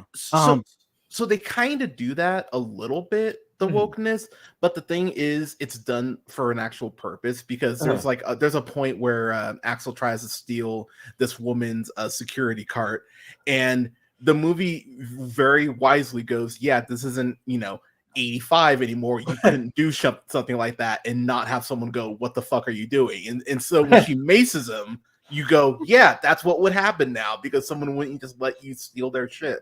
And to your point, though, they're both actually more than competent cops. Because I was a little worried. I was like, oh, are you going to kind of do this trope? And they don't. But there are moments like that where it does let you know that, this is a different world that Axel Foley is inhabiting. Yeah, it's a different world, but unlike a lot of legacy sequels, Axel is more open-minded and trying to embrace it versus other movies like this, where the entire joke is you fucking young whippersnappers don't know shit. Yeah, that's fair. And like I said, we've seen a lot of legacy sequels kind of go on. Sometimes they can work, sometimes they can't. Most recently, we've seen it really work with Bad Boys. We saw those sequels here, Ride or Die, and For Life, which I think was pretty good. And the directors of Bad Boys for Life were originally attached to doing this, but they got dropped off from it. They left to focus on Batgirl. And then Mark Malloy came on, and then he ended up directing it. And I think he does a decent job here at directing this. And it helps that Eddie Murphy, he still looks really good. He's in his 60s, and he is aged beautifully. Yeah. And he's bouncing off people really well in this movie. And there's even an opening sequence here. It opens at this these people trying to rob a hockey arena there. And then when he goes in and confronts those guys, it's actually really good. I actually really like that scene quite a bit there. It's it reminds you of what he did, as the character Axel F in Beverly Hills Cop, watching that movie. But I'm going to go around and get you guys' thoughts on this movie here. Dusk, what are your thoughts on Beverly Hills Cop, Axel F here? I think the biggest thing that I was really appreciative of was that a lot of times Eddie Murphy, especially in the early 2000s, late 90s, and just progressively on, he would just do the same shtick over and over again, and he would stop being as creative or focusing on that character or the characters he was or trying to be. And I'm very happy to see that he does genuinely try to be the Axel Foley character. There are he jokes around, he F's around, but genuinely for genuine purpose. He is actually trying to get information. He's trying to make people think he's dumb or foolish. There's always a purpose behind Eddie Murphy's improv as Axel Foley. Yeah. And that focus on it already set it above other years later sequels. Just understanding that the character, despite them being aged up, and yes, taking that into account, doesn't remove them from being the character they are. This is so good. It's just so that I appreciated. I think and the plot itself, I think, is pretty cut by numbers, pretty samey. I mean, you can tell who the bad guy is. Yeah, as soon as you watch in the room, you're like, but they don't even hide it though. To be fair, like very wisely, they're like, okay, if you think this person's the bad guy, they're definitely the bad guy, and the person almost looks down the camera and goes, "You get it to me, right? Like I'm bad." And there is one element that I wish this movie did. They danced around that line of, because they dance around with the possibility that Taggart, who's John Ashton, who's reprising his role, they dance around with the possibility that he's dirty now. And I kind of wish they left it a little more ambiguous. Yeah, or just not bothered. Yeah, I'm kind of with Dusk there. Oh my god, what's happening? I wish they would have just honestly removed that, because I think it's something that doesn't really need. It adds nothing. Yeah, and at the end, it amounts to nothing. They just kind of go like, "Oh, well, actually, haha," and it's like, "Oh, all right, cool, I guess." But to Dusk's point, Eddie Murphy feels like he's actually playing Axel Foley. I was very concerned that we're gonna get, like Pluto Nash, or he's just doing Donkey with a gun or something like that. And that's not, or Coming to America, which was so disappointing. I erased that from my memory. Coming to America. Yeah. Wesley Wesley Snipes is great in that, though, by the way. We'll say he's the best part about that movie. He is. But and that's another movie where he has a kid, and so I was kind of like, shit, we're doing this again. And yet you get Taylor Cage. They have that common thread with a lot of these is like, Axel was kind of a deadbeat dad, and the kid has resentment for him. But with here and with Taylor Page's performance and the few moments that and the moments that her and Eddie Murphy have together, they make that believable, which is the biggest ask that you can have with one of these. It's the way they play it is that it was not an intentional. Oh no, I'm just a terrible deadbeat. It was no, I give it my best shot. I tried, and then you just like I'm just too much of a hot shot for my own good. I'm just gonna be a danger. And that she needs to leave. It's like you're too good at this one thing. It's like you're too tough, or you're too like badass for your own good. Yeah, kind of echoed in the John McClane movies. At the expense of everybody around you. But the difference is at least with excluding the last Die Hard movie, it actually works here. Yeah, that last night. That was the reason they haven't made another one for multiple reasons. And so you make some new cast members here in this one. Paul Reiser is the new chief back in his Detroit there. Which good for him. He was in Beverly Hills Cop 2. Oh, he's in the second one. Okay. He was in the second one. He also gets references in the third as well. Okay, so he's in the second one. Because a major thing happens in the third movie where then he gets promoted to that newer position that we see him in this. Which he deserved for putting up with Axel shit, to be fair. Oh, yeah. He was he was like for all the things that had happened to him in the first two movies. Yeah, and then in the third one, that's actually one of the things I like about the third is it kind of drops you in your lap and you're like, yeah, you just have to deal with this now. Okay. They mentioned the third one in this one too very quickly. It's like, yeah, not your best days. And you're like, yeah, that's fair. Consider it as a trilogy. Yeah, that's fair. You'll see Joseph Gordon-Levitt. People mentioned he plays Bobby in this, Bobby Abbott. There. Who I liked. I liked him a lot. Yeah, I loved his chemistry with Eddie Murphy. Every time the two of them are on screen together, my eyes are glued to the screen. And they didn't do the part where it would be like, oh, there's new cop, and he needs to really learn from the old guy. He's like, no, I'm very competent at what I do. I just have problems that keep me from doing things. Which I like that they brought that in, but they didn't do anything else with that. Which is why, especially when you deal with like, oh, you're a pilot. That's gonna come up later, and it's like, yeah, kinda. I mean, I like the way it does, but most of those like moments, they're always played for laughs, and they always work. For me, this sequence was fucking great. I actually love the sequence, but to Duff's point, they like this is really the one sequence where it kind of does matter. Like it doesn't really matter outside of this. But I appreciate how he actually takes control and multiple points. It tells him like, shut the fuck up. I basically have PTSD from this one thing. Like I need you to not say a goddamn word and let me try to. And the thing that works is that any other star, any other character, they would have like just endlessly given him shit about it, especially with this being a legacy sequel to a movie from the 80s. But Axel is like, okay, I get it, but we gotta fucking go. Yeah.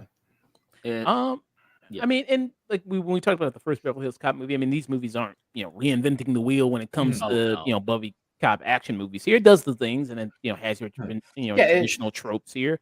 Yeah, it does those traditional tropes, but it does them well. Which is like, especially when this subgenre was really getting started, that's all you could really ask. I mean, when the first movie came out and that first chase scene and the carnage that was in the Detroit streets, And So good. So good. Awesome. I went back and watched All it those now, and you cigarettes. just look at some of the crashes now, and you go, "Yeah, you're not going to completely destroy those cars. You're not gonna do that and just tear up the entire street side. We'll pay for it later. Oh, maybe we won't. Who cares? It's the 80s." True. Yeah, who? It's the That's- 80s. That's like back on like Flipper, they would kill like a dolphin each week because it was because they're like PETA wasn't around and shit. But now, yeah, you can't do that shit. Yeah. And some people you're thinking like how are they going to bring them back? Some other Mhm. characters they bring back Sergey in this. How they get and that's how they, That was actually pretty happy. good. Yeah, I was so happy. Yeah, that was with funny. I like Yeah. He served the purpose in the film. It was a solid cameo. We had a little bit of him, and then he was done. He did his part, and that he knew, okay, Axel's going to do his own thing. It was great seeing you, Bull Buddy. Yeah, so that's the thing about this movie. That's probably the biggest compliment we give is that it knows when the getting is good. Like they introduce these elements. Yeah, they're like this movie has an editor. Yeah, but they didn't go like. All due respect, I mean, Judge Reinhold, I mean, they're older men at this point, so they find a very clever way for reasons that he's not in it for a decent portion of it, but then when he's brought back, you're like, okay, this makes sense, and like they do these things with these certain characters that you go, like, okay, there's an actual reason for this, and then to point back to something else that Dust said, he's just very great at being Axel Foley, but not being a great dad. And the reason that they give Jane like those conversations about that, she has every right to be as pissed off as she is about it. And when you get into what her origin and everything is and what she does, you're like, oh, this makes a fuck ton of sense given what you went through as a kid. And it actually like ties together really well. And those emotional beats that they need to hit with that work really well, and there's that whole concept of morality and what your legacy is independent of being Axel Foley that they get to touch on a little bit that I really liked. They show it in the trailer here, but that shootout they have in the middle of the street is fucking great. I was like, wow. I was like, okay, this is it's tense as hell. Yeah, especially this is what with having so many civilians around. Yeah, and the fact that he's just kind of pointing out, I think in that moment she really realizes like this is what you deal with every single day. He's like, yep, it's what I dealt with every single day, and he's completely calm. This isn't his first rodeo. He's like, stay behind the car. I got it. As soon as I start firing, you duck and you run, and you keep hitting, and you keep doing this. No collateral damage, and calm as a cucumber. Even when guns are pointed into his face, it's like, okay, what are you gonna do with it? Yeah. So yeah, I mean, you see in a lot of this movie. I mean, when we talked about it before, was with the first one is it's a lot of Eddie Murphy leading the show because of just how much of a star he was at that time, and everybody's kind of coming along for the with ride. a really good side cast with Judge Reinhold and Taggart. Yeah, Judge Reinhold, John Ashford is like that movie doesn't work without the chemistry between those three. And I think that still has carried over even now after many of these years. And then with it's like, additions, whenever he runs into a legacy character, it feels like it's old friends reuniting after having seen each other for a long time. Yeah, I thought that was really good the way they. It feels like an earned moment too. I will say they do. This is really isn't a spoiler, but they tell you that Taggart got back with his wife, which I was like, that's really cool. Like, I'm happy you addressed that movie because that was always something like in 3 that they kind of touched on and that he retired, and I was kind of like, oh, that sucks that he's not in this. So they wrap up some loose threads that were left over that I really liked. And then I'll say the final shootout I thought was really well done. My biggest gripe with this movie is that it just isn't Bad Boys for Life or Bad Boys Ride or Die. Like I just enjoyed those more personally, but just purely from an action perspective as well. But also, Will Smith is about 10 years younger and and all that. 10 years younger and still in the same shape he was like 10 years ago. Yeah, so I think people like do need to kind of keep that, need to keep that in mind. But I thought that for the action beats that they had here, I thought they actually worked really well. Murphy gets to flex some dramatic muscle, which it's kind of hilarious to remember that he's an Academy Award nominee for Dreamgirls, and especially with Dolomite Is My Name, I feel like he was kind of robbed of a Best Actor nomination on that. Absolutely. Film. Oh, he was. Here, he gets to show off those dramatic moments without losing the core of who Axel Foley is as a character. Absolutely, and I will say every shot in here, anytime someone gets killed, it really does feel like heavy. Like, I know we always reference Barry with that, but I mean it's like one of the easiest examples to give. Every shot in here actually feels like there's weight to it. There is something that he does as far as escaping this room that I thought was so goddamn clever. I was like, wow. I was like, okay, movie. Like it's one of those things that you just wouldn't even think about. But even when he kind of delivers the punchline, you go, okay, my brain did go to this actually, and okay, fair play to you. So there are moments like that where I just went, wow, someone really, like, this isn't a cash grab. Like, I mean, obviously this will make money on streaming because Netflix. It would have made money if it went to theaters, but I feel like it's kind of right at home on Netflix. I agree, and honest, but someone definitely felt like, okay, I think I can make this fourth one work. Let me go ahead and like put some care into it. It didn't come across just like a cash grab. Someone clearly is a fan of the franchise and knew how to make this work. So props to the writers on this. But yeah, at the end of the day, I really enjoyed this. Like, it was a very pleasant surprise. It was nice to see them do well with this one. Yeah. I like this quite a bit. It was very good to see it. I mean, like you said, sometimes this has a lot going against it coming into it because of, is it going to be good? Is it not going to be good in terms of, one, it's a legacy sequel. We've seen good ones and we've seen really bad ones. We've seen things like Top Gun Maverick and Bad Boys. Yeah, for every, Bad Boys for life, for every Top Gun Maverick, for every Creed, there's Coming to America. We've seen pick a Texas Chainsaw movie. Oh, but happy to report that this is good. Eddie Murphy's in peak form in this. The comedy works really well, bouncing off everybody really well, and also supporting cast does a good job. From Taylor Page and from Joseph Gordon-Levitt and Judge Reinhold, John Astin. Even when people come in and they're kind of bit parts, Sergey there, I think he excels really well in that.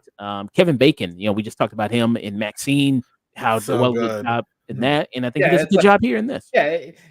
He's a despicable character, but he's given enough of a motivation because one of the big thing is like, I can't even afford to live in the city. That was a great line. Which especially now with inflation being what it is. I almost wish a little bit more was focused on that because it was really good, and I did enjoy that line. He's like, "Oh, you see this? I got hurt, and they gave me a ribbon and a pat on the back, and I can't even live with the Lord. How's that? How's that?" And Axel's response is actually pretty good. It's like, "Well, what? I didn't even get a ribbon. What'd you get? What'd it look like?" Yeah. Well, you got a ribbon? But well, I mean, it's great though because as he's saying that, he's standing around in $2,000 Gucci shoes, exactly. And stuff like that. So there's obvious hypocrisy to it, but at the same time, the statement is not incorrect, and you're kind of like, okay, that's this sequence right here where they throw her out of that. Oh my god! I was like, fuck that! Like, I would have been like, cool, I'm up the case, fine. But that whole sequence with Kevin Bacon and Eddie Murphy on the roof, they have this conversation, and I was like, this is fantastic. And anytime they're kind of verbally jousting, I was like, this is great shit right here. These are two vets, two pros who clearly know how to do this shit. Like, Kevin Bacon must be the nicest guy in the world because he plays pieces of shit so goddamn well. It's like every time he's an asshole, you're just like, Yeah, But- back in 2014 when I was a college student, he spoke at my school and I got to ask him a couple questions, and he was the loveliest person Oh, possible. that's so cool. Yeah. And also, in the game of 6 Degrees of Kevin Bacon in this chat, I win. Yeah, you do. But yeah, it's always nice to be surprised by something like this. It's always nice when studios actually give a shit. And I like Netflix. I've been ranting about Unfrosted for like months at this point because goddamn you, Netflix.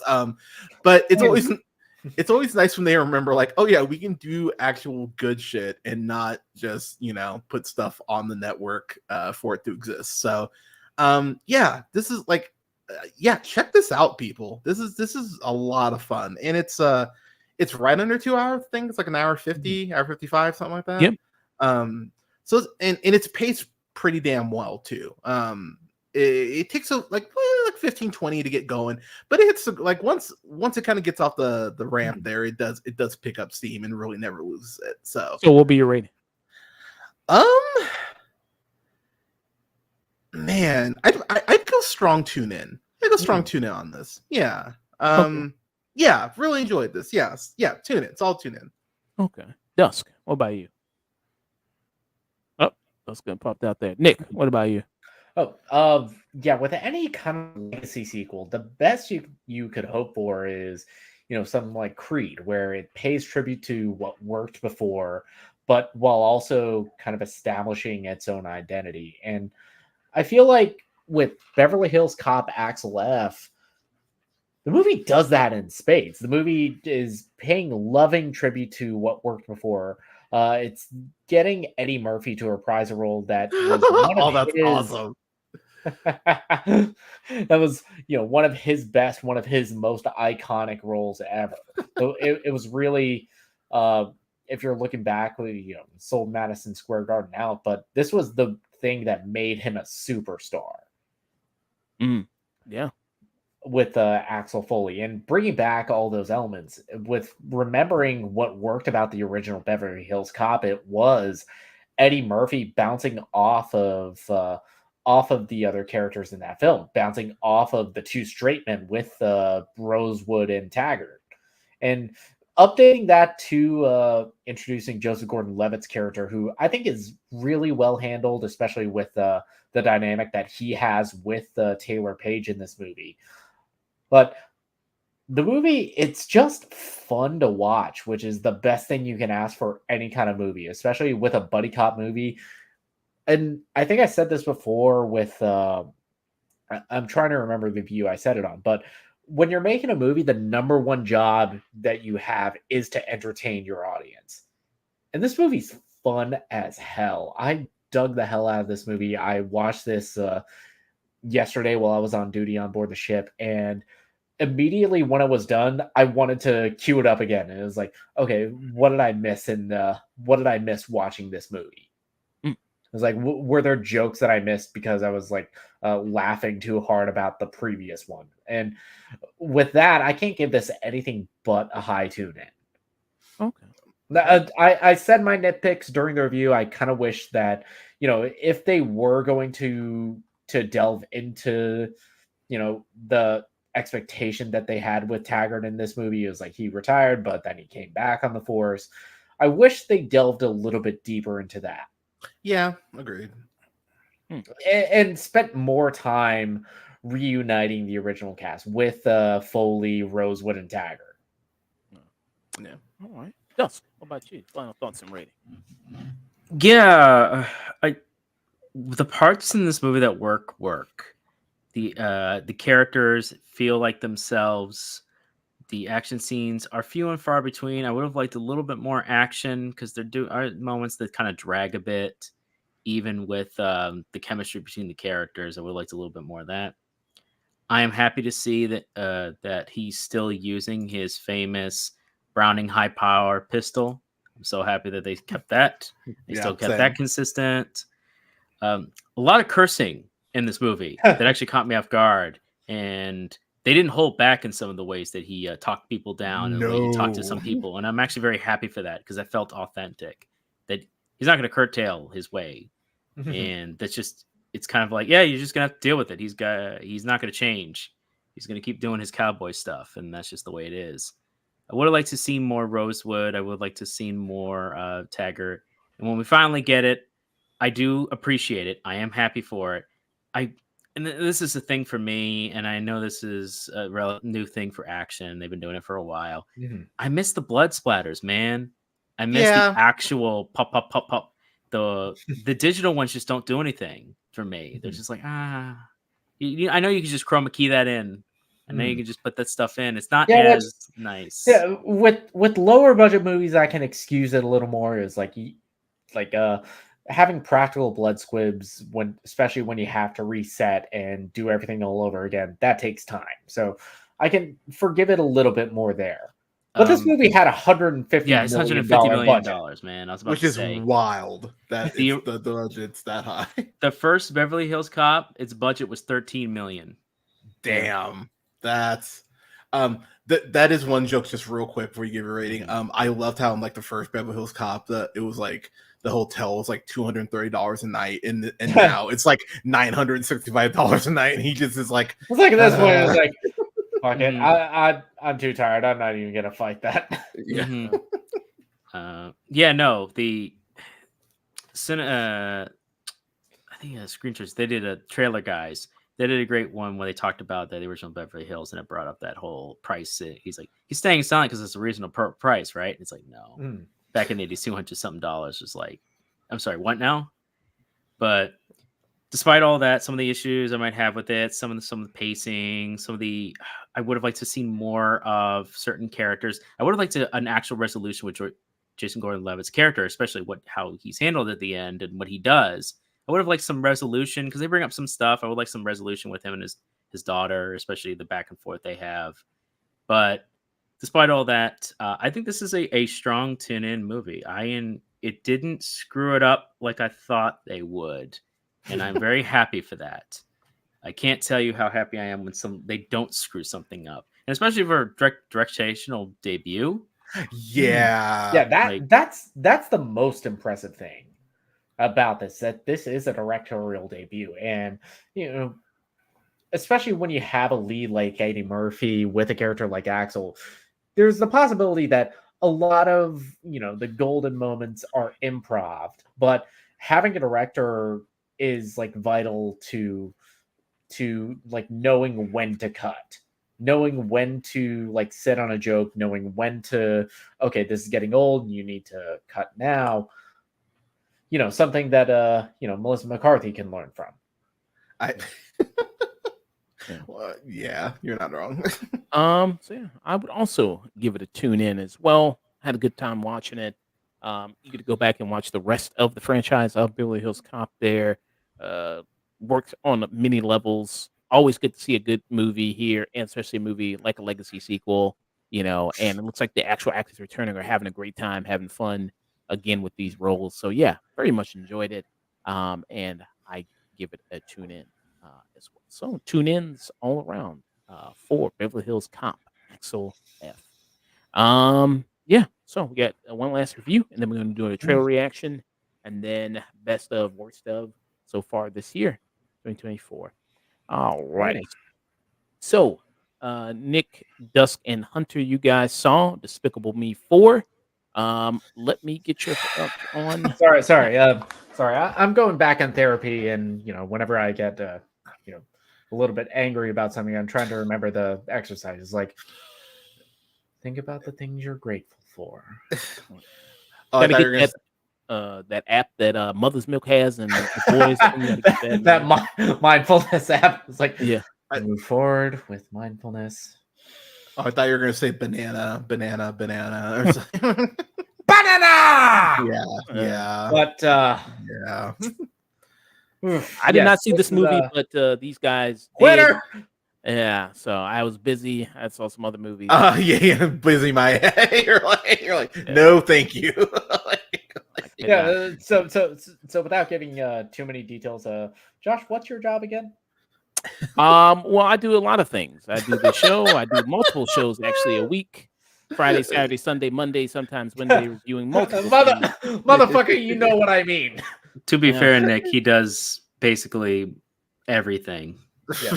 So he's allowed to dodge a bullet every once in a while. What gives you the funding to dodge this? You son of a bitch! So I'm just gonna say, since the three of us were the ones who saw it, I'll let you two go first, because once I start talking, I'm gonna talk for a while. So whichever one of you wants to go first. Did you think Despicable 3 was overdone? They had nothing left to say, and it was completely pointless. Boy, howdy, have you not seen Despicable 4? Mm-hmm. Oh, man, Dusk and I, like, God, we're like Timberlake and Fatone, because we're in sync right now, because goddamn, I'm right there with you. Yeah, you're like Kendrick and Cole on the Black Friday drop. There you go. There you go. Nice. I was about to say, like, don't say Kendrick and Drake. Come on. Not anymore. Yeah, but it's like, yeah. Right. But that would have been a compliment like 2 years ago. Yeah, if the third movie was basically just spinning its wheels, it's just, Universal Illumination making another one of these to cash in, sell a bunch more Minions plushies. This fourth movie, it's that again, but worse. Yes, it's that again, but so much more cynically done. It feels so much lazier that I am amazed at how much I liked both Minions movies. I'm in awe that, if I had to give both the Minions and Rise of Gru a review, I would probably give them, high stream it. Yeah, that's about where I'm at. Uh-huh. Yeah, I'd probably be right there with you. And even in this movie, it was like the only thing that works about this are some of the gags they have with the Minions. Those are at least genuinely funny and at least got a legitimate laugh out of me. The Jello one did make me laugh.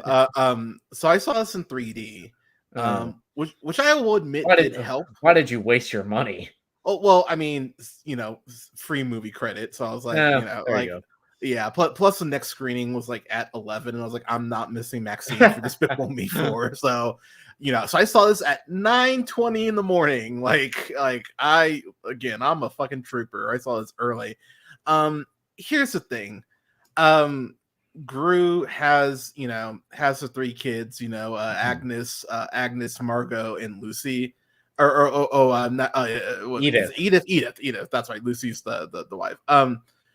They already struggle enough to find something to do for those three kids every movie, and then you add a baby to it. So then it's like, fuck those kids. Like, now it's all about the baby, who doesn't really have a name, by the way. They just refer to the baby as Junior, which is weird. Like, they were too lazy to say Gru Junior. They're just like Junior. It's like, God damn it, movie. Will Ferrell, his French accent in here is so goddamn annoying. I cannot express enough how agitated I was. Yeah, the two biggest things I can say about this movie is loud and it's annoying. Yeah, like my teeth were grinding like 20 minutes into this. Yeah, like if Tiffany Haddish was a movie, it would basically be Despicable Me 4. like this. Hey! Tiffany Haddish has talent. She did Night School, motherfucker. I don't want to hear. I don't want to hear that shit. So what's the premise of this movie? You want a plot? Okay. So the movie would like to hear that too. I mean, Dusk, I'll give you, if you want to take a swing at the bat, man. Like, if you want to, sure, why not? Yeah, go ahead. Okay, sure, why not? Ahead, all right, this is the Holmes and Watson of movies. All right, so here's the plot. Gru and his family. Gru goes to a high school reunion because he used to be a villain. Remember when he was a villain? 3 movies ago. Well, back when he was actually kind of interesting character, and he's not just a beaten towel at this point who doesn't do anything at this. Jesus Christ! No, so yeah, he went to his reunion. He meets Will Ferrell's character, who's a villain. He's a villain. He used to be villain buddies with, and then the villain felt slighted, and he turned his body into a cockroach body for some reason. And the villain's plan is, I want to turn everybody into cockroach bodies because reasons. So So the superhero agency, the anti-villain agency, decide to relocate them. They meet neighbors that don't matter. They meet new characters that don't matter, and then on a tertiary D level, they introduce plots and subplots. Sure. Whatever it laughably can be called plots. It's a piece of paper they wrote a note on and said, "Don't forget this part because we need to sell toys." And then the minions, they're like, "We're gonna pick 5 random minions, and we're gonna, for some reason, give them superpowers because I would have these bumbling morons be given powers." So they do, and then it doesn't work out, so they leave and go. And then at one point, go ahead. To be fair, yeah, that whole segment of the Mega Minions. That was the only time I laughed in this movie. Oh, see, okay. Let me. I'm gonna push back on that, dude. I thought that was pain. Like, so I think the one minion gag, I think I laughed at 2. I laughed at the Jello mold because I thought that was funny. I laughed at the soda bomb in the vending machine. I thought that was funny. And that was about it. The whole Mega Minion thing. Dusk was 100% right. It's so ridiculous given that the anti-villain league is aware of how dumb the minions are and you make them super powered. Like one of them literally they're Vought at this point. One of them literally fucking Cyclops laser beams like through the equator, and I'm just and the movie just moves on to the next scene like no consequence at all, and it's like, god damn it. Yeah, so Mega Minions are made. They discontinued the project because no duh, they're dangerous. All right, back to Gru and his family. Gru, now relocated. One of his neighbors has a daughter, and she happens to recognize him as the villain he used to be.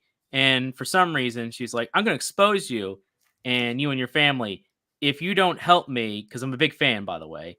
"If you don't help me get a honey badger from the rival high school, and for reasons."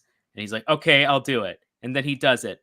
And the badger's collar was tracked.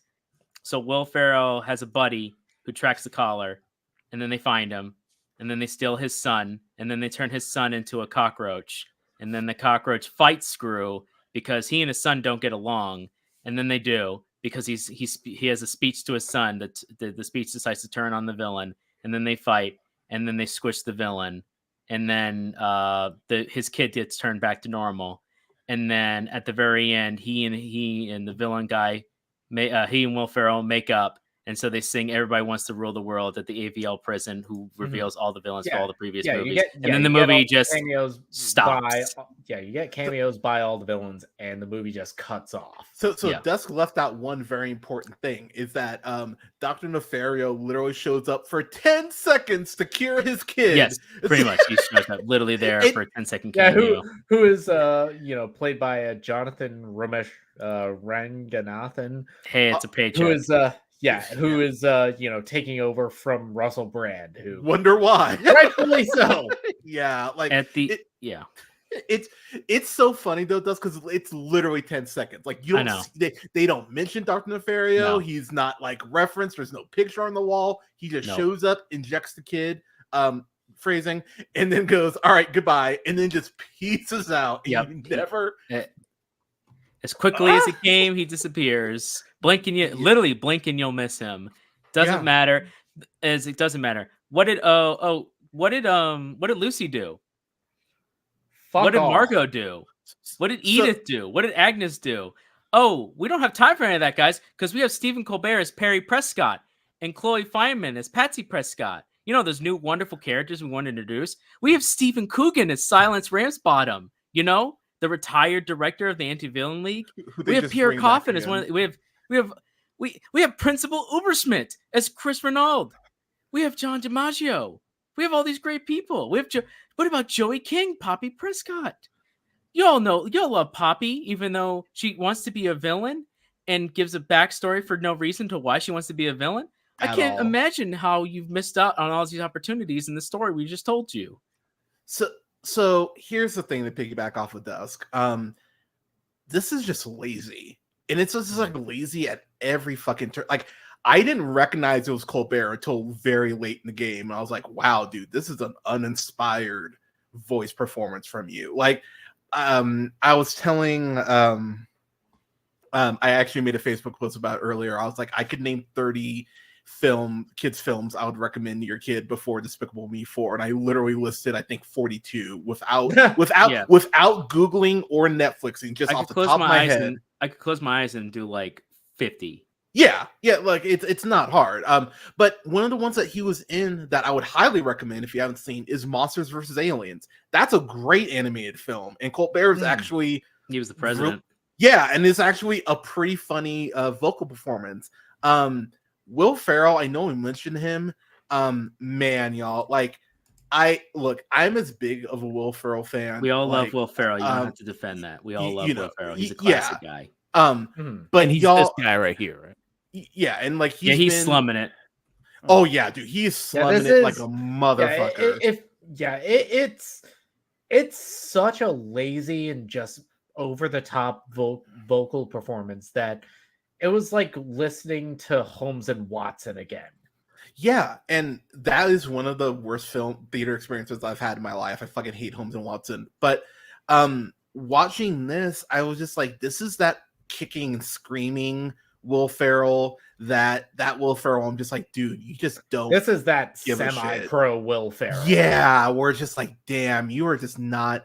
Dusk is 1,000% right. Why is he a cockroach? It's never fucking explained. He's just like, oh, well, they're squishy, and it's like, well, so are ants, and ants technically would be stronger. So you think so are slugs? Like, I mean, that too. It's like there's no reason it should be fucking like it's. Or if you want to fuck around, wasps. Yeah, that's it. And let me just say this: I know how shitty this is gonna sound, but it's true. One of the jokes on Modern Family is how they can't understand Gloria half the time. Why do you hire Sofia Vergara to be a voice actress in this movie? It makes no fucking sense at all. In Modern Family, she tried. She actually went to a vocal coach multiple times, and it just did not work, to the point when she actually got mad. I think it was around season 2 or 3 when they just started handing her scripts, and it was already accented for her. They had wrote it incorrectly to catch her accent, and she was like, "Why did you do that?" It's like, it'll make it easier for you to read, just so it'll match your tone. So we wanted to get it ahead of time, just to watch it. Why, in God's green earth, would you pick them as a voice actor? It makes no sense. Voice an animated cartoon where you need to enunciate. Yeah, it legitimately makes no sense. Like, that is one of the things straight out the box. I was just like, cool, you guys really didn't care. And by the way, Despicable Me 3, since we've talked about it, that whole cliffhanger where Gru's twin brother Drew took half the minions to go back and be henchmen and take over the world, that is never addressed. It is never. That'll be for Minions 3. But it is never addressed. They just moved past it, and I just went, all right. Like, because I've only seen the first Despicable Me in both of the Minions movies. Oh, okay. So it did not affect my viewing experience at all. No, not at all, really. So it did honestly affect mine, because I think the second one the second one is actually my favorite one, because it has a Benjamin Bratt's El Macho, who's the guy that you saw like in the prison with the giant medallion and the Lucha Libre mask.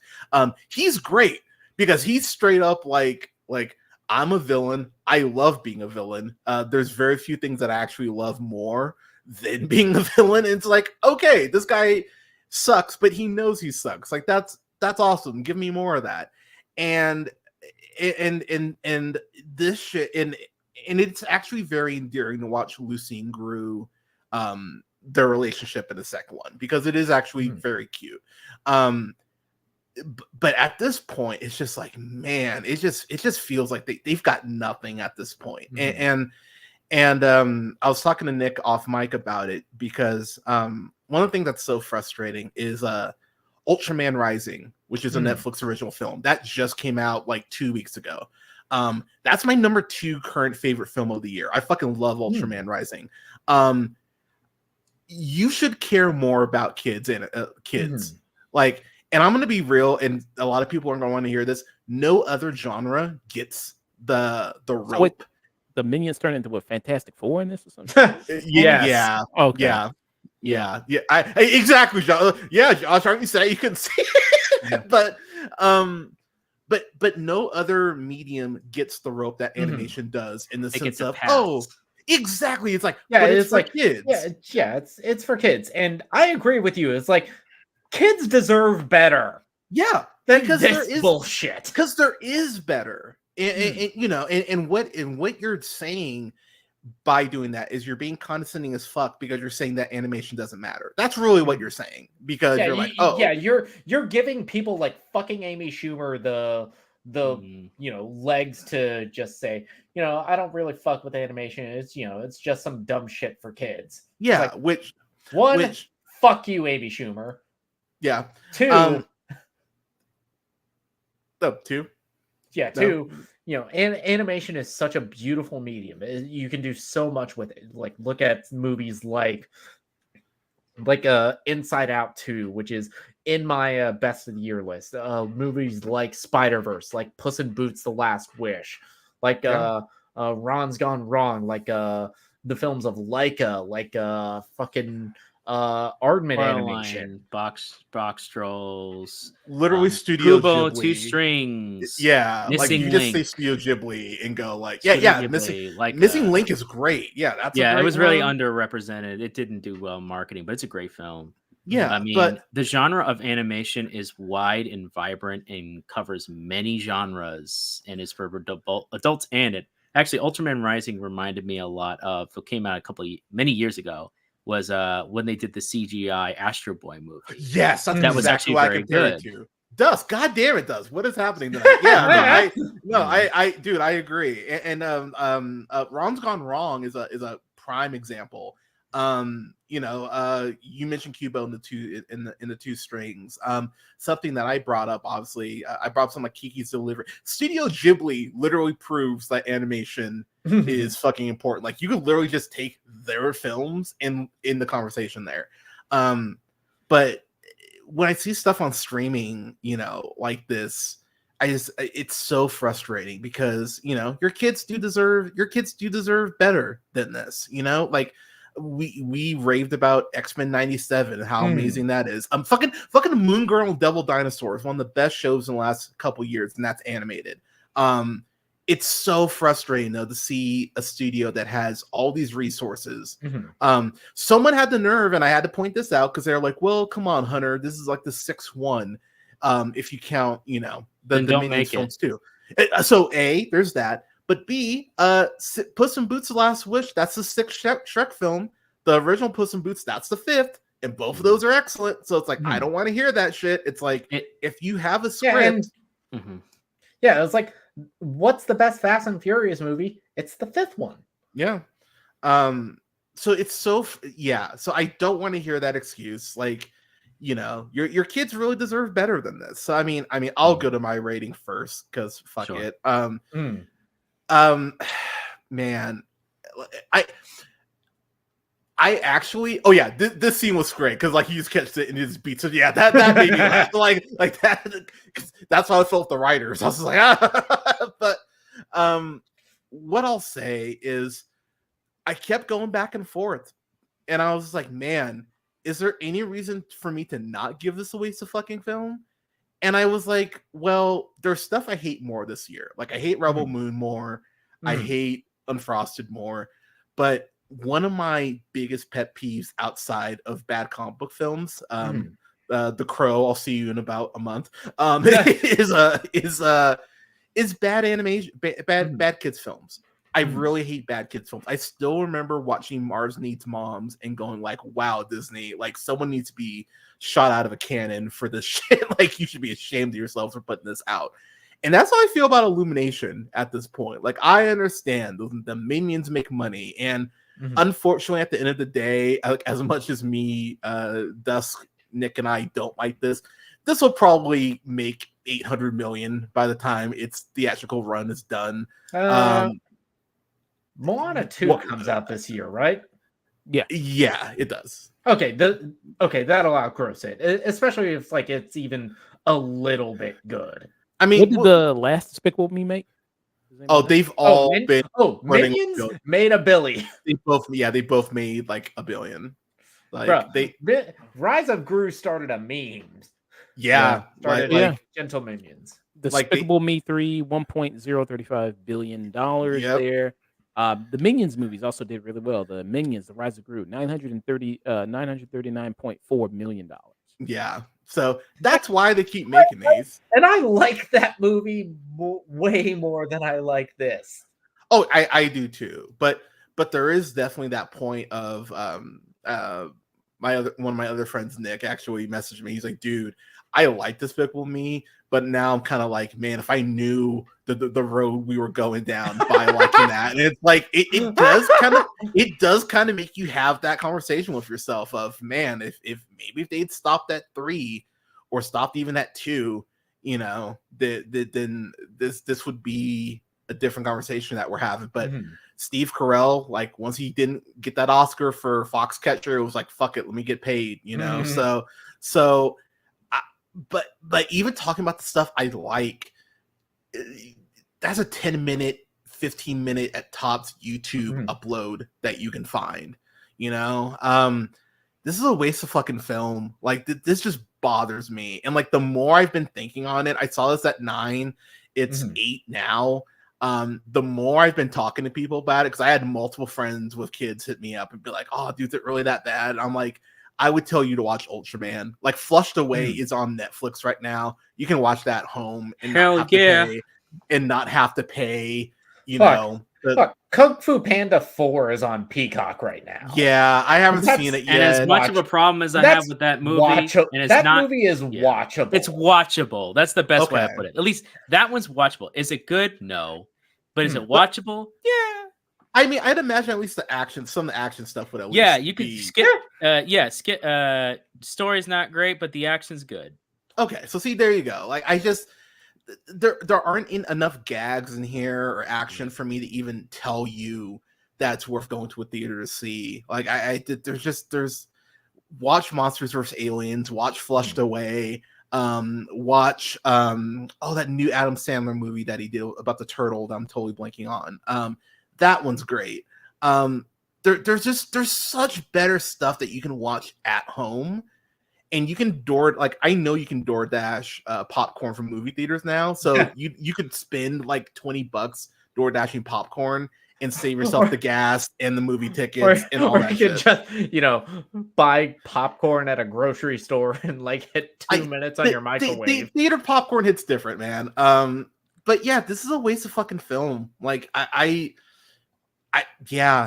don't make these anymore. I mean, they will, because this will do well and they won't give a shit. But the last thing I'll say real quick, they made this joke taking a shot at Marvel and DC a couple weeks ago, like, oh, we're launching the Minions cinematic universe, and everyone's kind of like, haha, they dunked on DC and Marvel. And I'm like, y'all really think they wouldn't do this shit? Like, they've made 2 Minions films already that are spin-offs. Yeah, dude, exactly. It's like, this is a promise of what you're gonna get if this shit's successful. So like, that's a threat. Yeah, like, threat is an implication. It's like, no, this is what we're going to do if you don't stop us. Yeah, and unfortunately, I don't think audiences, like, and this is the pretentious critic in me coming out, I don't think audiences are smart enough to not go see this. So this will probably make 500-600 million on the low end, and they'll go.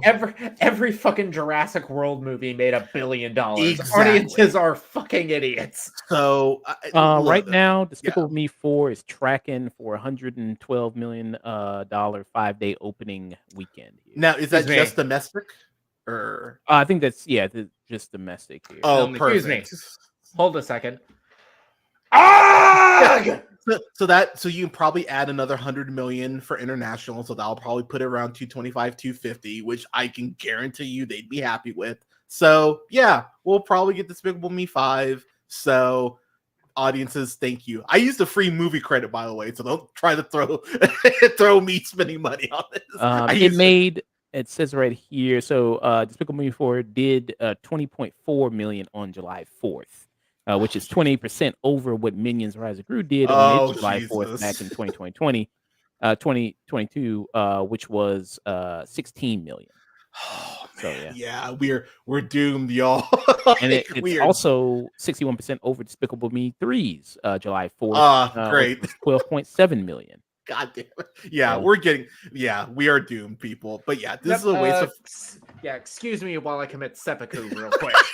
Yeah, like waste of fucking film. Dusk is 1,000% right on every fucking criticism he had. There's no reason to watch this. There really isn't. It hasn't come out in wide release yet, but Robot Dreams is a really great A20 neon animated film that was nominated for an Oscar last year. Pinocchio that Del Toro put out, that's excellent. Like, seriously, go just on Netflix alone and you will find Mutant Mayhem is on Paramount Plus. Like, there's so much animated shit out there that's great that you can show your kids. Tubi stuff. Go Tubi. Go. There's a lot of on free platforms. This public Yeah. domain.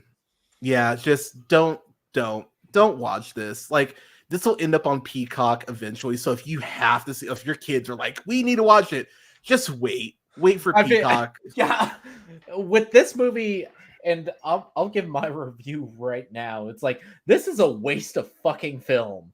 I only saw this because I realized it was coming out and my girlfriend wanted to see it with me. So I said, okay, we'll see it after I get off duty. We'll get brunch beforehand and we'll see the movie. And I knew that this movie was going to suck. But I had no idea how bad a time I was in for. It was like trying to, warn the general audience to not see this. I feel like Tom Atkins at the end of Halloween Season of the Witch. It's like, stop it, stop it, stop it, stop it, stop it! I legit went to the bar and tried to get a drink, and the bar wasn't open at 10 a.m. Shocker, and I was just like, God damn it! I was like I only missed like 2 minutes of it. It was right after this scene. Actually, I went like this was kind of my breaking point because they even start playing the Terminator 2 music, and I was just like, all right, cool, beer time, and they're just like, yeah, the bar's not open till 11. I was like, oh God damn it! Fuck. So so Dusk. you gave it. Oh yeah, you gave it a waste of fucking film, right, Hunter? Fuck this movie. Yep. And Nick, waste of fucking film from you. Dusk, what about you? Stream it. No. All right. Snow White and the Seven Dwarfs was made in 1937. I want you to bear that in mind. 1937. This is the year 2024. Okay. That means from 1937, you have a history of films worldwide, of animated films that you can choose at your leisure. You have never had more opportunity to watch more than hundreds, possibly thousands of great animated films. So why would you waste a single second, a single moment? Why would you waste your hard-earned money going to the theaters for this bullshit? Crying. It's a waste of film. Don't even bother. It's not even a skip it, because to skip it would imply, oh, it's going to happen. No, don't even look at it. Don't even worry about it. There are so many other great animated films to watch that this is gonna be forgotten about. Nobody's gonna care. This is so bad that you brought up a good point. This is so bad that you look at, you know what? I kind of like Despicable Me 1. I thought that was kind of fun. And then you go and like, all right, it's like, Illumination's this new studio. Hey, maybe they can kind of make a niche for themselves in between DreamWorks and Disney. Oh, and then you see what wrath they brought. Yeah, and then you see Secret Life of Pets. Oh yeah. Then you see and then you see the Grinch movie, and you're like, oh god. And then you just see more and more. And Illumination, then you see Illumination buy out DreamWorks. And then you're like, oh no. Yeah. Oh, that's right. That did happen. Yeah, they own DreamWorks. I forgot about that. That's right. You're Bad Ape in Planet of the Apes. It's like, oh no. So I don't know if y'all got this preview, but they showed a preview for this trailer for this movie called The Wild Robot, and that looks like so much better than this. I was just like, wow, like it's like you're giving me what I really want. By the way, here's a better movie you could be watching. Exactly. And I'm like, cool. I have to wait till September to see that. By the way, that Harold and the Purple Crayon trailer. Holy shit, Zachary Levi, what are you doing, man? Like, oh man, that looks like shit for kids. That looks like one of those movies I'll be back in like a month, and I'm like, oh wow, this is I thought this was gonna suck, and it did suck. Yeah, y'all, don't see this. There's nothing here for you. Just yeah. I was basically Tom. I'm basically Tom Atkins at the end of Halloween Season of the Witch. It's like, please don't just take it off the air. Stop it! Stop it! Stop it! Stop it! Stop it! I'm not even angry at it. I'm just like, I wasted time. Time is precious, people. Dude, it is. Like, that's the thing. Like, I think people forget about that. Like us reviewing film.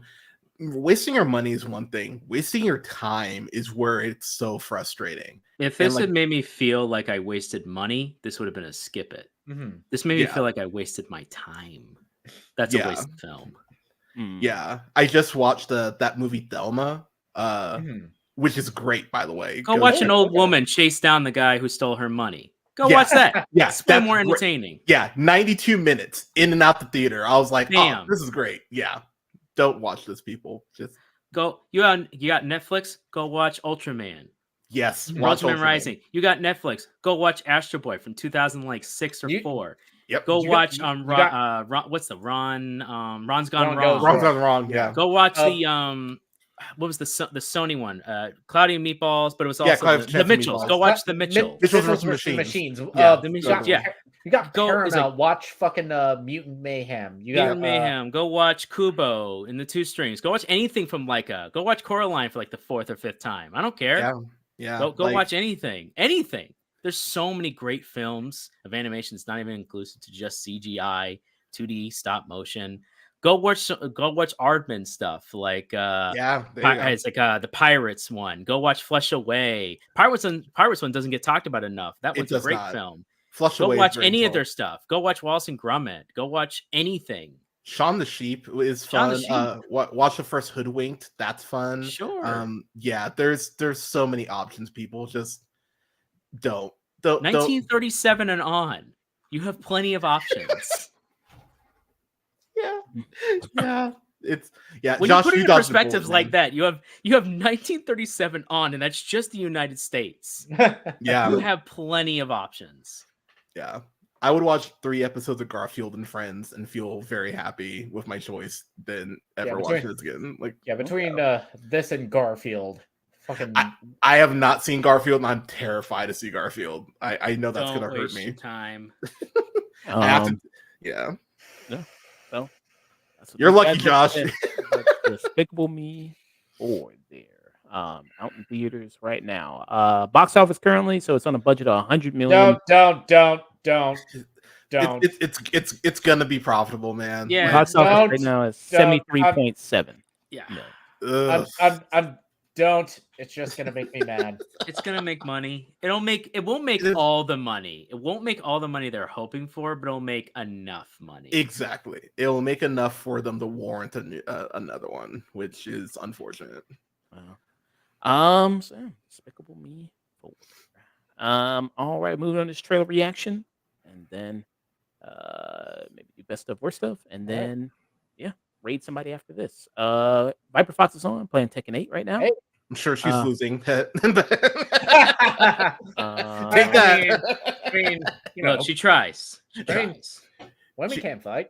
He told me I have to buy it because I've been talking that much shit. I'm like, but I'm like, it's like $40 right now on Steam. I'm like, it is. 40, you gotta put your money where your mouth is. I know. I'm kind of tempted, but all right, yeah. Okay. Let's get into. Here we go. This. So there is a new Hellboy movie that's going to be coming out this year. Hellboy: The Crooked Man. So we are familiar with the Hellboy movies. Guillermo del Toro did those. He only did 2. Hellboy. He did Hellboy and Hellboy 2: The Golden Army, which I think are 2 very underrated movies in the early aughts of superhero blockbusters. And then in 2019 we got Neil Marshall, who directed one of my favorite movies of all time with The Descent. He directed some all-time episodes of Game of Thrones with Blackwater, and he directed the Battle of the Wall episode of season 4. Okay. So the trailer came out for this. I haven't seen it, but you guys have, so it'll be my first time seeing it. But let's get into it. Something in these hills. Something haunted. Evil. It smells like death.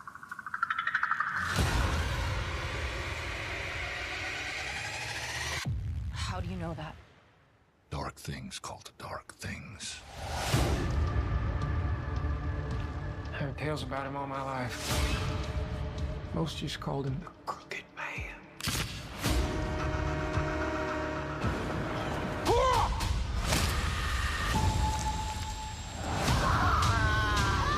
Damn. You've got company. And you got the actor playing this Hellboy this time is Jack Kesey. So let's see some of the other things he's been in. He was in Deadpool 2. He was Black Tom Cassidy in Deadpool 2. He was also in The Killer, the Michael Fassbender movie there. Okay. Oh, that's a great flick. So He had a bit part in that. Yeah. Okay, so let's see. All your friends, they all gonna die. Okay.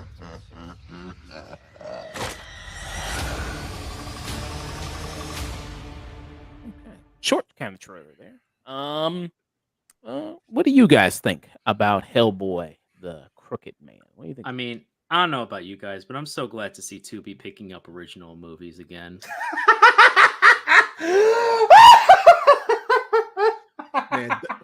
Man, I will always give credit where it's due. Dusk has been on fire tonight, man. Goddamn. Yeah, he's too small to play Hellboy. That was my first thought. I was like, he's not like he should be an imposing force, especially if you've read. Like, I've actually read a decent amount of Hellboy. I'm actually playing the Hellboy Web of Weird game right now, where Lance Reddick voiced the Hellboy RNP King. And man, I'm digging the hell out of that game. I've got a couple hours logged. I'm really enjoying the art style and everything. That's very true to the comics. This okay, the last Hellboy with David Harbour made me irrationally angry. I think it came out like a month before Uncharted, because I remember like that 1-2 punch was just like fuck movies, fuck y'all, fuck. Like, I was so angry between those two movies. And when you make Ian McShane even be bad in something, it's just like, goddamn, people really. That movie is a waste of his time. Oh my god, was it ever? It's like bad. It's the only time you've ever seen Ian McShane be disdainful in a movie that he is in. Ian McShane gives a much better performance as Frank in Hot Rod than he does in the Hellboy movie, which is insane. Yeah, but you know, Hot Rod's excellent. Yeah, and Hot Rod had better fights. Like, what the fuck does that say?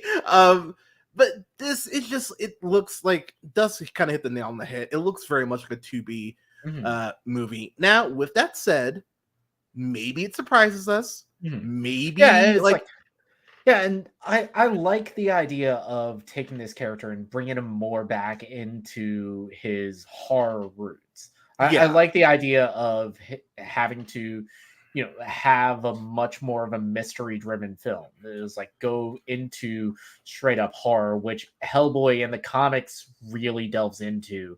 In the movies, it's more of a straightforward action blockbuster. Yeah, like, this is one of those characters I'd be like, hey, Mike Flanagan, you want to like take a shot at this? Like, because Mike Flanagan would nail this shit. Like, he would get how to make this fucking work. This would be like a 2-week shoot for Mike Flanagan, and he'd fucking nail it. Yeah, but this is one of those characters where, like, it's so frustrating Perlman didn't get a chance to finish out the trilogy, which he definitely fucking should have. I actually think Hellboy: The Golden Army is visually that movie's favorite films. That movie's awesome. Like if I'm teaching a film class just on visuals alone, I would be showing that movie. That movie's fucking gorgeous.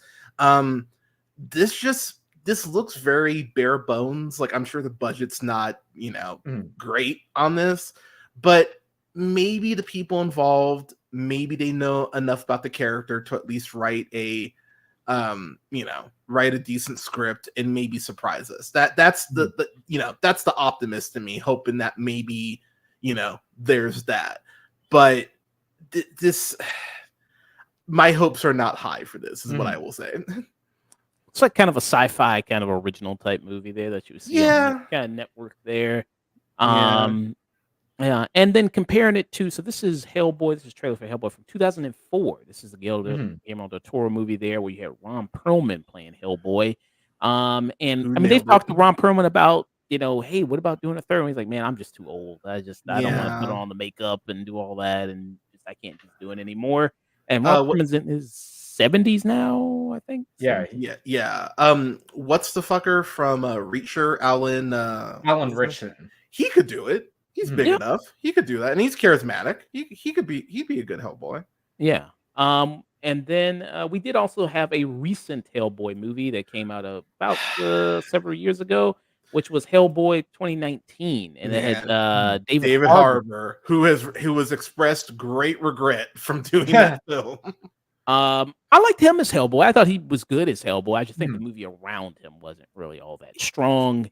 I forgot who directed this one. That was Neil Marshall. He did The Descent. He did episodes of Game of Thrones. He did the Battle of Blackwater and the Battle at the Wall in Game of Thrones. Yeah. But I thought David Harbour was pretty decent in the role there for the character. That script does him no favors. That script is rough. Oh yeah, and Donnie Yen is in it. That's Daniel Day Kim. Oh, thank you. We don't all look alike, you son of a bitch. Hey, both starts with D. All right. I love that movie. I love how it starts with the last comic in the Hellboy franchise, and that's where they start off at the end. Oh yeah, they do that. Yeah, and they combine the middle third one, a few side stories, and then the final last one, and that's their starter. They definitely, like, there's definitely a mishmash of what they're pulling from, and if someone had actually, I think, digested those comics, I think you could actually, like, mishmash some of that stuff and make it work and take elements from it. But a la Daredevil season 3. But the people who wrote the script clearly didn't have an understanding of the character. It definitely felt like they read a Cliff Notes of Hellboy and went, oh, okay, cool, we got it. They didn't, by the way. So yeah, maybe the people who are involved this time actually get it. Maybe with the smaller budget, they're forced to, grind that script up a little bit. But yeah, just aesthetically, it's not grabbing me. The makeup looks rough on Hellboy too so far. So yeah, it looks like it was made from the people who made Blood and Honey. I can't watch. Like, I love Winnie the Pooh. Like, Winnie the Pooh means too much for me as a character, and just saying that shit, I'm just like, I hate you that this exists. That shot, just, I would expect my Hellboy to be bigger. Like, he just looks small in that shot. I'm not crazy about the look. How tall is this? Well, he's 6'2". He's a tall guy. It's the makeup. A lot of it is the makeup and the framing of the hair. He looks almost like he has an eating disorder. In that he could. So the problem is, if they let his shoulder slump too much, they need to pad the trench coat, so he has a more imposing square figure. So he looks. The thing about Hellboy in the comics, as well as they did, is, and with Ron Perlman, is they made him angular. A lot of that is prosthetic. A lot of that feels angular. And so it works better when you look at that shot with the trench coat. Like, he looks beefy in that, and that a lot of that is just straight prosthetic over. Yeah. So that feels like they painted his chest, not that it's prosthetic, and so it looks like a human physique when Hellboy has more angular proportions. I mean, if people are really hurting for the sad part is, apparently Guillermo del Toro did make the third movie script, and apparently, from what people who have read it said, it was fantastic, and that it'll never get made. Of course it is. Yeah. However, the thing about it too is that the color palette of what we're seeing is so muted. It's giving me PTSD flashbacks of Titans. Oh no! Oh, don't say that. Where that movie, where that show is like, if nothing else, at least the costume design on that worked. Yeah, that's true. They had some fantastic costumes on that show that you would never know if you only watched the show, because the color palette was so muted. It had that disgusting blue filter that these colorful suits don't get to show out at all. They're if you're gonna watch a Hellboy stuff, go watch Hellboy Blood and Iron or Hellboy. Oh yeah, that's good. The Dark Below. Go watch this animated stuff. You at least get the voice of Ron Perlman. Yeah, you'll be fine. Yeah, honestly, I'm not too excited for it. It might surprise you, but this definitely needs a This needs a filter change. They need to do some smaller changes to make it. But you know what? You never know. But it's hard at this point. I'm going to be perfectly honest. That they don't make a Guillermo del Toro third movie. They just need to make Hellboy animated, because it's just gonna be too expensive, too much expensive now to do it the way that you would need to do it. Yeah, he's a character that would almost be better served. Why he built like a light bulb? What's this? He's got great upper body, man. All chest, no legs. Damn, I don't know about that. But, man just skips leg day every day. Yeah, he's supposed to have better legs he has better legs in the comics. That's like an artistic choice for it. Also, his legs are done that on purpose. They're not usually like that. Okay. But yeah, I mean, so who's directing this? And this has pretty much Blood and Iron, everybody from the cast of the Hellboy Guillermo del Toro movies. I see Selma Blair is in this, John Hurt is in this. So yeah, if people wanted some more, I haven't actually seen this. I might check it out. Neither have I. I'm a lot of the voice work from those animated movies are from those original first two movies that got everybody to come back for the voice cast. So it feels like an authentic couple of movies. Awesome. Okay, I might check that out. Yeah, check those out. Dusk is right; they're really great. So the premise of this one, the new one, is like, so in the 1950s, Hellboy and a rookie BPRD agent are stranded in rural Appalachia, discovering a small community haunted by witches, led by a local devil with a troubling connection to Hellboy's I wonder if the rookie will live. Yeah. I mean, if nothing else, it's Adeline Rudloff who's playing that rookie, who was in Chilling Adventures of Sabrina. She was also in the Netflix Resident Evil show. Oh, it was like, why did you remind me about that? It was like, girl, you are fine as hell, but fire your agent or take an acting class. I mean, she's going to be Katana in the next Mortal Kombat movie. Okay. Is that going to be the one with the tournament this time? Is it going to be the one that maybe focuses on Liu Kang as the main character? That'd be nice. And not making a random new person that has no charisma the main character. Yeah. Like the world has an introductory character. It's called Liu Kang. That's literally what he was made to do. He's an inspiration of Bruce Lee and a few other characters. He's a monk who's trained for Mortal Kombat, and for various reasons he didn't enter it. And then you introduce it. In every single version of the lore, he's used as the introduction. The only time he's not, which is the most recent one, they use Kung Lao instead, who's good because he's a descendant of the other ancient warrior from the monks. He's a very good choice as well. So you have people to be used. Some random guy who's like, oh yeah, Scorpion was like my ancestor. So about and Hellboy. he literally had plot armor. He literally had plot armor as his power. No, I'm very happy Dusk brought all that up, because he's 1,000% right. Like at some point, like the canon does exist for a reason. Sometimes the canon is wrong, like sometimes it's fucked and you need to ignore it. But Mortal Kombat is one of those things where you don't need to overthink it, and they did. And I hope that they learn that lesson here with Hellboy and they don't overthink it. And to your point, Nick, if they take it more the horror route, that actually probably would be more beneficial. We'll see, but this is very clearly the lowest budget out of any of these Hellboy movies. Absolutely. And when you're making horror, especially because even today there's this like perception of horror. It's gonna be a low investment, but we're still gonna make a positive return on it. Yeah. So the budget on this is a reported $20 to $25 million. Damn, really? Fuck. Get the F out of Really? here. What money is being laundered behind the scenes? Yeah, dude, that's exactly where my brain went. I was like, someone has $23 million. This looks like $5 million. That looked like This this looks like something that Jason Blum would write out a number on a fucking toilet paper. Oh yeah, that damn, really? Where? They couldn't even afford a font. Where? In that trailer, they couldn't afford a font. It's a still image that they have waving in the background. It's not even a full GIF.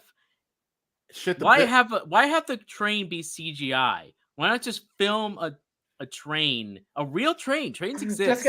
Just get some B-roll of the train. I mean, it's like I'm looking at some of the cinematography. A way to get around it is use stock photos or stock video. And some of the cinematography, some of it has potential to be interesting. I'm not gonna write this off completely as of yet. Maybe they get another trailer. Maybe it's cut together a little bit better. Maybe the movie surprises me, and that is what I'm hoping. It's like I don't go into anything hoping that a movie is terrible. I hope to God that a movie surprises me. Yeah, I'm not trying to be against it either, but I'm just noticing some of the cheaper plug-in effect. Instead of spending money on a plug-in effect that doesn't look good in camera, it's been proven time and time again that age is way harder than if you actually use in-camera special effects. It's gonna last. This is the reason why Bram Stoker's Dracula, that works out so well in some of the shots, is because a lot of the tricks of photography they used in camera. So that means it was really there, and then they put things together in front of the camera, and that's how they can make it 4K, 8K, later transfers. Putting a digital effect on it. When you have to digitally affect fire, it's fire. It's fire. Fire is free. It'll burn whatever you want it to do. As long as you respect it, respect it. You can contain it. That's why you have people called pyrotechnics. Yeah. I mean, for $25 million, you can afford a pyrotechnic. Matches are cheap. District 9's budget was $30 million, by the way, just for perspective. What? A pyrotechnic in this economy? Yeah, right. Well, I'm excited to see Joseph Marcel. I'm, Jeffrey from Fresh Prince. I'm excited to see him in something else. It's good to see him. Who was he in Fresh Prince? He was the butler. He was Jeffrey. Oh, okay. Yeah. He was his hitman. Yeah. Oh, he was the family fixer. He was a family fixer in the new show that was distanced itself as best they could from Fresh Prince of Bel-Air. Straight up murdered the freaking gangster that Will was hiding from in that show. And he wouldn't take the money. He didn't take the money. I talk about a plot I thought that would extend to multiple seasons. They're like, nah, we're good. Like 4 episodes that work for everybody. The rest of the cast here, you got Jefferson White. He's been in things like Yellowstone, Civil War, God's Country. He was in that movie Elaine. Yellowstone. If you want to watch a series that at least has solid effects and great acting, go watch Yellowstone. Any of the Yellowstone stuff. That's underrated. That's a little too white for me. That I'm right there with you. I'd rather watch Banshee. Leah McNamara is also in this. Racist. I just got to season 3 of Banshee, and that show fucking rules. Banshee's so much fun. Yeah. So that was our thoughts on Hellboy, the Crooked Man. There, it's getting kind of late. I don't know if we can do best of worst stuff right now. Hunter, you be able to join me tomorrow? I was gonna take tomorrow off, so I can literally throw out 3 movies real quick if you want me to. Okay. Can you do Sunday or? I'm gonna be off for the next week. I've done do it next week if you can. Okay. Next week for best of sounds good. Give me a little more time to stew. Let me rewrite my list with some of the movies that I saw over the last couple weeks since I've been absent from the show. Give me a chance to watch stuff like The Fall Guy, which still haven't seen it. Well, I'm watching Challengers at some point this weekend, so I've got a few things I want to watch too. So Hunter, let people know what they can find, what you got going on, what you got coming up next, all that good stuff. Yeah, so good God, I've got a lot coming up. So I'll start with where you can find me. You can find me on YouTube. Just search for The Real Pineapple. That's REEL Pineapple. You can follow me on the Twitter, on Instagram, and TikTok at The Real Pineapple, J Hunter, Real Pineapple. That's J Hunter, and then REEL, and then Pineapple. You can follow me on Letterboxd at Black Shazam. You can follow me on Twitch, that one, at twitch.tv/The Real Pineapple. You can follow me on Blue Sky at realpineapple.bsky.social. As far as what I've got coming up, oh my God, all the things I've got. I just did a review for this indie film called Queen Rising. Interviewed the main actress from that, April Hale, and first-time director Princeton James. That was a really fun interview. I think that's about 35-ish minutes. That's up on the channel right now.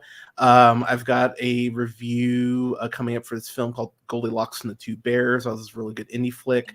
I did interview with the director and the stars of that. That will be up on the channel next week. Oh my God. What else? Gonna have a review for all 4 Despicable Me films, all 4 Beverly Hills Cops films, Twister coming up, and then I'm gonna have a review for seasons 1 and 2 of Loki, as well as a review for X-Men Origins Wolverine, leading up to Deadpool Wolverine in a couple weeks. Oh God, is there anything else? Yeah, I think that's pretty much everything. So yeah, all that will be coming out here from the next couple weeks. And yeah, and then I've got a Twitch stream coming up on Monday. Gonna do my MCU wish list since Comic-Con's right around the corner. Just some stuff I'd like to see. Yeah. Some stuff I'd like to see Marvel do moving forward. Number one, Blade coming out. Yeah, that is on the list at this point. And then gosh, what else? I think I'm gonna actually start hopping on here and actually start streaming games in the next week or so. So I'm gonna figure out what I'm gonna stream. So yeah, follow me on all the socials and subscribe and rate the show. Definitely helps me out. Cool. Thank you. You can follow us on all the social medias, Twitter, Facebook, Instagram, TikTok. Well, I'm going to get to you. Yeah, I'm going to go to you. I'm not going to forget. Twitter, Instagram, TikTok, Threads, Blue Sky, all that good stuff. The afternoon tune, just type that in and you find us. You can send us an email at theafternoon@gmail.com. We got streams coming up there. I'm going to be doing a stream Monday with Sage. We're going to be doing a review for Three Body Problem, which is a Netflix show there. And then maybe he's going to come on Wednesday. We're going to be doing a review for the other arc of Hunter. We got that next Friday coming back. Me, Nick, and Dust going to be reviewing Long Legs, the Nicolas Cage film that's coming out. Doing a review for that. I hope that's. I'm on duty Friday. I can't be there for it. Can't be there for yeah. What else comes out next week? I think it's Long Legs. I think that's it. I think that is it. It's been a quiet week. Okay. Yeah. So probably do some other kind of reviews there. Maybe deciding to do some retro stuff. Deadpool 2 won the poll of what Deadpool Wolverine movie we should review before Deadpool and Wolverine. Yeah, Saturday I'm down to do that. I kind of teased a little bit of that couple weeks where you were absent from the show of doing some, fun 20th anniversary stuff. Talked about doing some like Van Helsing. Yeah. Let's go. We can still do that. Shrek, I think Shrek 2 also is its 20th anniversary. Do that. Anchorman is coming up too for an anniversary too. Ooh. Yep, Anchorman. So we can do a bunch of retro stuff there to fill in some stuff there. But Nick, where can we find you, man? All right, you can find me on all the social media, Twitter, Instagram, TikTok, Threads, and Letterboxd at Night and Day Nick. Very good. You can also follow my fight camp journey once we hit 2,000 subs on YouTube. It's start calling out some of these influencers, letting them know that we're on the scene now. Yeah, 2K subs. Trying to get back into fighting shape. I like it. I'm gonna send you guys over to Cosmopolitics there. They were just talking about I don't know if they still are, but they were reviewing Kinds of Kindness, the new Yorgos Lanthimos movie, which I thought was okay. I didn't think it was as good as Poor Things, but it was all right. I'm excited to check that out. I don't have time to sit in for 3 hours right now. Yeah, it's 2 hours in, but it goes by pretty quick, I thought. Does it? Okay. Nice. Yeah, goes by pretty quick. Interested to hear your thoughts on that. All right, so I'm gonna send you all over to them. Thank you to Mike for joining us. Thank you to Hunter for joining us. Thank you, Nick. Thank you, Dust there. Very, very much appreciate staying with me on this late night reviewing these movies here, doing this news, doing this trailer reaction. Yeah, thank you guys so much. And to everybody out there, stay tuned. Stay tuned, people. Awesome. And that is it.